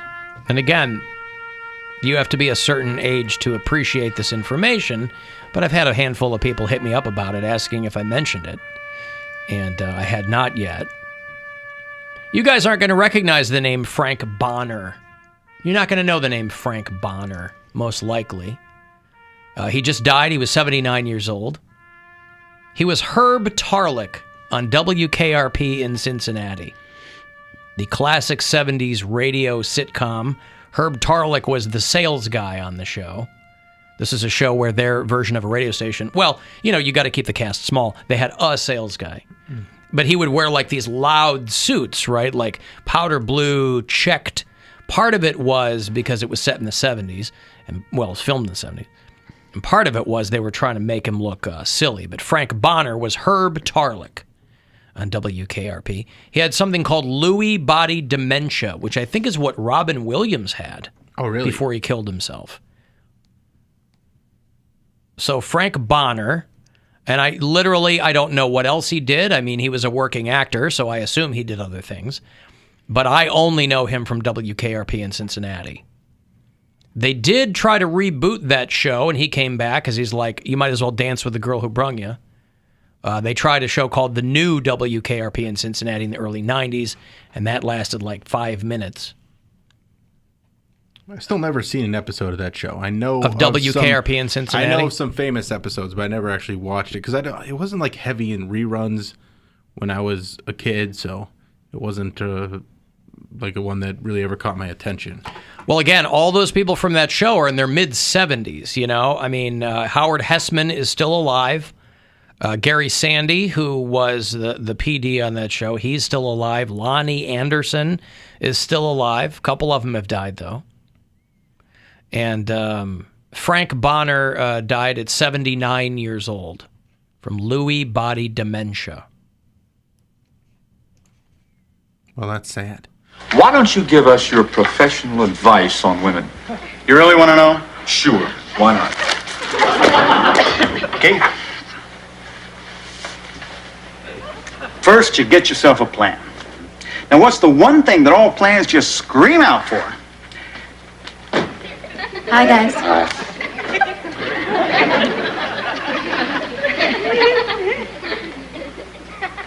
An objective. That's the one thing that all plans have to have, an objective. And when it comes to dating, we all know what that is. Friendship? Pleasant evening. Hey, if you guys are going to kid around with me... Wait. See, that was comedy in the 70s, Bill. Pretty good. Kid around. Yeah, really? Not take it seriously. Yeah. So Frank Bonner from WKRP in Cincinnati. Herb Tarlick. Which for a long time was kind of a euphemism. If you met kind of a shuck and jive, pinky ring, plaid checked sport jacket kind of guy, you could throw out Herb Tarlick as a reference and people would get it. Who would be a modern day version of that? In pop culture? Yeah. I don't know. That's a good question. Maybe like modern Ari day Gold? Huh? Ari Gold? Ari was mean. No, Ari was like, he was mean, Yeah. but he wasn't like dressed like a car salesman. I mean, that was the thing at the time is that, the knock was that, he's like a used car salesman. Mm. Now you can't disrespect the used car salesman because... They pay for a lot of commercials on the station. No. I mean, in general. Yeah, I don't mean us. I mean, in general, because they go, hey, look, we're getting people into rides or whatever. Up and up. Yeah. But you can kind of still...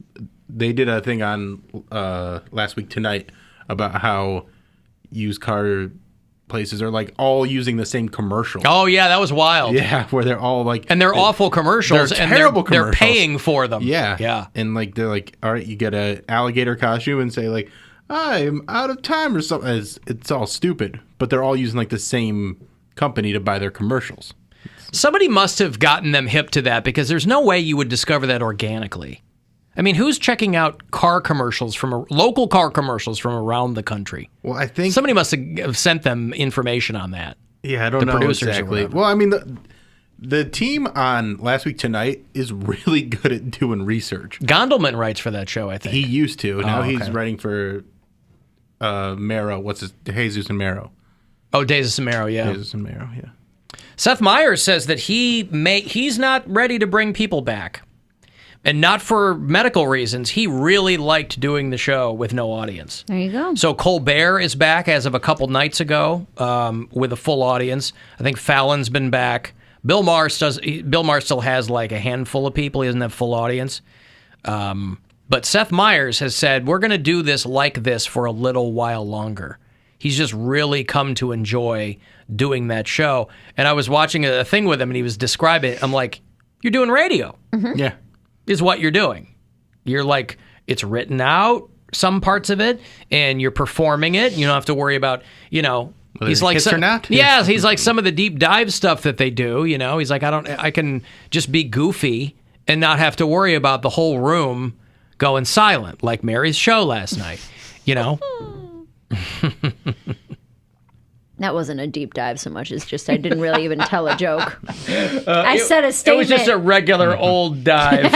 I said a statement. It was like, no. Okay. All right. No, you're right. You're Nothing at all for you guys? All right. Anywho, I'm going to ride this. She was like Slim Pickens in Dr. Strangelove. Yeah. Just waving her hat around. Not a deep dive so much as a nose dive is what it was.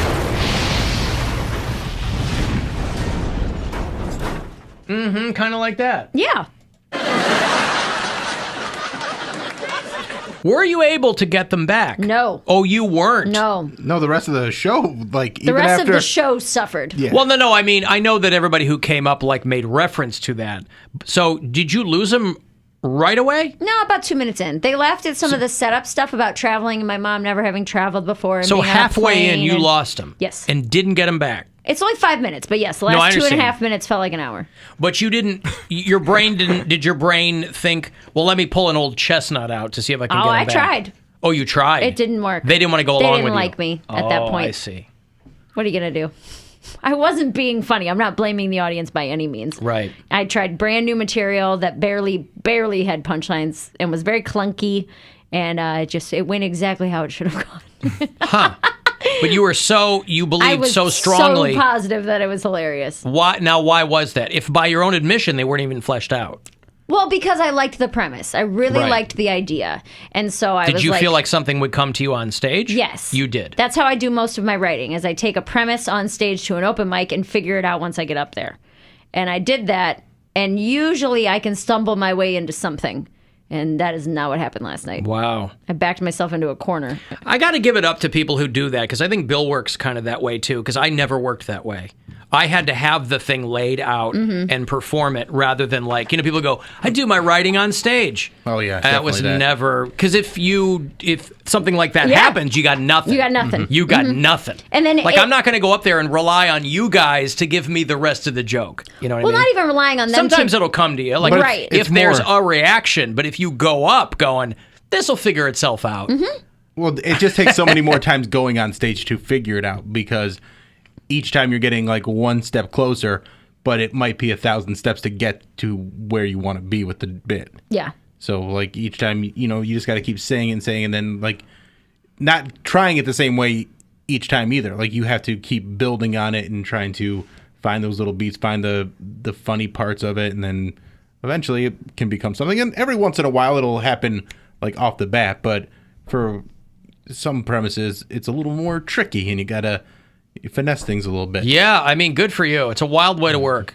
Because my thought was always, if I lay this chunk out there, they'll tell me what's funny or not funny about what I've given them, and then I can work with that rather than I usually work backwards. So I do write on stage, but I usually have the punchline in mind. And how I get to it is what I figure out on stage. Where I get up and I'm like, these 3 minutes might be weird, but I know I'm going to end strong. Yeah. I was the opposite this time, where I was like, this is a good idea. No clue where I'm going with it. This is a really good idea. And everyone reacted. So maybe it still is a good idea. I think it is. Yeah. I think it is. It's just it was the first time I said it, and that's how that happens sometimes. I mean, I'm not. There's no one to blame. It's just not. And it's not like you were at a paid show. That's what open mics are for. That's what that show particularly is exactly for that. Well, and it's just fun because I know that there's people there who probably have never seen me or heard of me or anything and like that. This is her? And they're like, yeah, her album was number one. I get that all the time where people are like, oh, I saw Bill and he was I'm like, yeah, because I'm hosting an open mic that I do for 6 people. to try and come up with my new material, and I'm like, oh, that wasn't very good. And I'm nobody's good in That's this why Jerry situation. Seinfeld's comedian documentary is amazing. A guy starting from scratch. Yeah. Where he's on stage going, okay, so... And people are giving him a hard time, and it's like... Well, that's what it is. In the commentary on that, or maybe it was just part of it, he's talking about Well, that's kind of how it is with comedy, where it's like they'll give you 5 minutes if you're famous, but after that, they're like, all right, come on, let's be funny now. Right. And he was talking about, too, like there's a scene where he's like kind of like thinking about things, and he's not even bombing. He's just trying to figure out his material, and people are like, oh, that looks so painful. He's like, no, it's not painful for me. I'm fine up there. It's silent. Well, yeah, when you're at that level, it's Yeah. like you know every single move of what, nothing's going to knock it. You're just like, right, but like the way the movie portrays it is like, oh no, right. Jerry's, he's mortal. He couldn't get over with this crowd, but he's like, no, I was just thinking of the next premise that I was going to and how I wanted to word it. And it, it's literally 3 seconds of footage that they shot from different angles and showed a bunch of times. Like it's not, Alan, like he's okay with it. You've played in bands before. Is there anything, I mean, I know this might sound stupid. Do you bomb in a band? Is that like, if you're playing and no one's paying attention, or like, is there an equivalent to the music side of it? Not the same, I don't think. If people aren't paying attention to you, you're still playing the songs you like. They will boo you. They will boo you off I guess that's it. Getting booed. I don't know about that. I was never, I played in some bad bands. We never got booed. People just aren't paying attention. It depends on if you're playing covers, if you're playing songs. There are no cover versions of jokes. You can play songs, people, if people aren't paying attention to you, you can start playing a cover of songs people like and know. And they'll get into it. Yeah, kind of. But even if nobody's paying attention, A, you're getting paid, just like when you bomb, if you're getting paid, you get paid. B, you're having fun with your friends. Right, that's true. It's you're a not group up there thing. alone. Yeah, you might. If they're not paying attention, it's just like when you're in your garage practicing or whatever. You're having fun. Yeah. So. And it's not silent, because at least you have music. It's right. It's a lot better when you're getting energy from people. Right. And, yeah, and they're dancing obviously. and, or whatever. I didn't know if there was people didn't dance to the bands I played in, but moshing and moving their head. I didn't know if there was so then what constitutes a bad show? Well, you can be out of rhythm with the other people in your band sometimes too. If you, I don't know, you're just not into it, or you're not paying attention. The situational awareness, I think, is a big thing too. Some people, if you've played the same songs over and over again, it's like you're bored with them, or you're. Same thing with jokes, I think. If you tell the same joke over and over again, you're going to get bored with them. I'm done with this. Yeah, leave this alone for, you're just going through the motions. You know where they're going to laugh. You know where they're, whatever. Okay, I got to break it. If you want to get the last word in, send me a text, 35192, and we'll be back.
music, radio, and podcasts all in one. Are you ready? iHeart is bringing live entertainment back like only we can. It's the return of the iconic iHeartRadio Music Festival in Las Vegas, Friday, September 17th and Saturday the 18th. And we want you to be there with us to party with the biggest names in music: Coldplay, Journey, Cheap Trick, and so many more. Just download the free iHeart app and search WIN for your first chance to win your way in. Win your way into our iHeartRadio Music Festival with the free iHeart app. #1 for music, radio, and podcasts, all in one. Celebrate Father's Day by watching Fatherhood, starring Kevin Hart, as you've never seen before. It's a heartwarming, funny, and emotional true story. Fatherhood starring Kevin Hart. Only on Netflix this Friday. Hey, you with the good taste. What the hell you doing here? It's the Alan Cox Show on 100.7 WMMS. Okay, we gotta go. Thanks for hanging out, gang. We'll do it all over again tomorrow. One more time for the week. What have you got coming up, William? I'm doing a show at Maher's on June 26th. There's 2 shows. You can get tickets by going to my Instagram or Twitter and clicking the link in the bio. It's going to be a lot of fun. $15 in advance, $20 at the door. So get them in advance. Save yourself a couple bucks. And then the Bill Squire Show, new episode. We'll we'll stream tonight on YouTube at 9 p.m. And then the audio version drops in the morning at 6 a.m. That's the Bill Squire Show. Mary? Saturday, I have a show at Hatfield's Good Grub in Cam's Corner. Tickets are already half gone for that. So it is, you got to buy tickets in advance because there's not going to be any left if you wait till Saturday. Show's at 7 p.m. And then the following Saturday, I'm at the Manor Amphitheater, which is outdoors. I think there's tons and tons of tickets for that. It's free. So, again, links to that in my socials, which is at Mary Santora Comedy on Instagram, Mary_Santora on Twitter. Poundcake? I'm just at Radio Cody B on Twitter and Instagram, and check out the latest Poundcake podcast at AlanCoxShow.com. Okay, cool. Thanks, guys, for listening. The show is available anytime on the iHeartRadio app. Look for the Week in Cox podcast there as well. That is airs live on MMS 8 to 10 a.m. on Sundays. 2 hours of the best stuff from the week. If you are not up early on a Sunday, you can catch the Week in Cox via the podcast. If you prefer to watch this show, you can. We archive the live stream at our YouTube channel, which is The Alan Cox Show. And the After Hours line, you can leave us a message there anytime. 216-986-8903 is how you want to do that. And we'll talk to you again tomorrow, right around 2 o'clock. Thanks for hanging out. Rachel Elliott is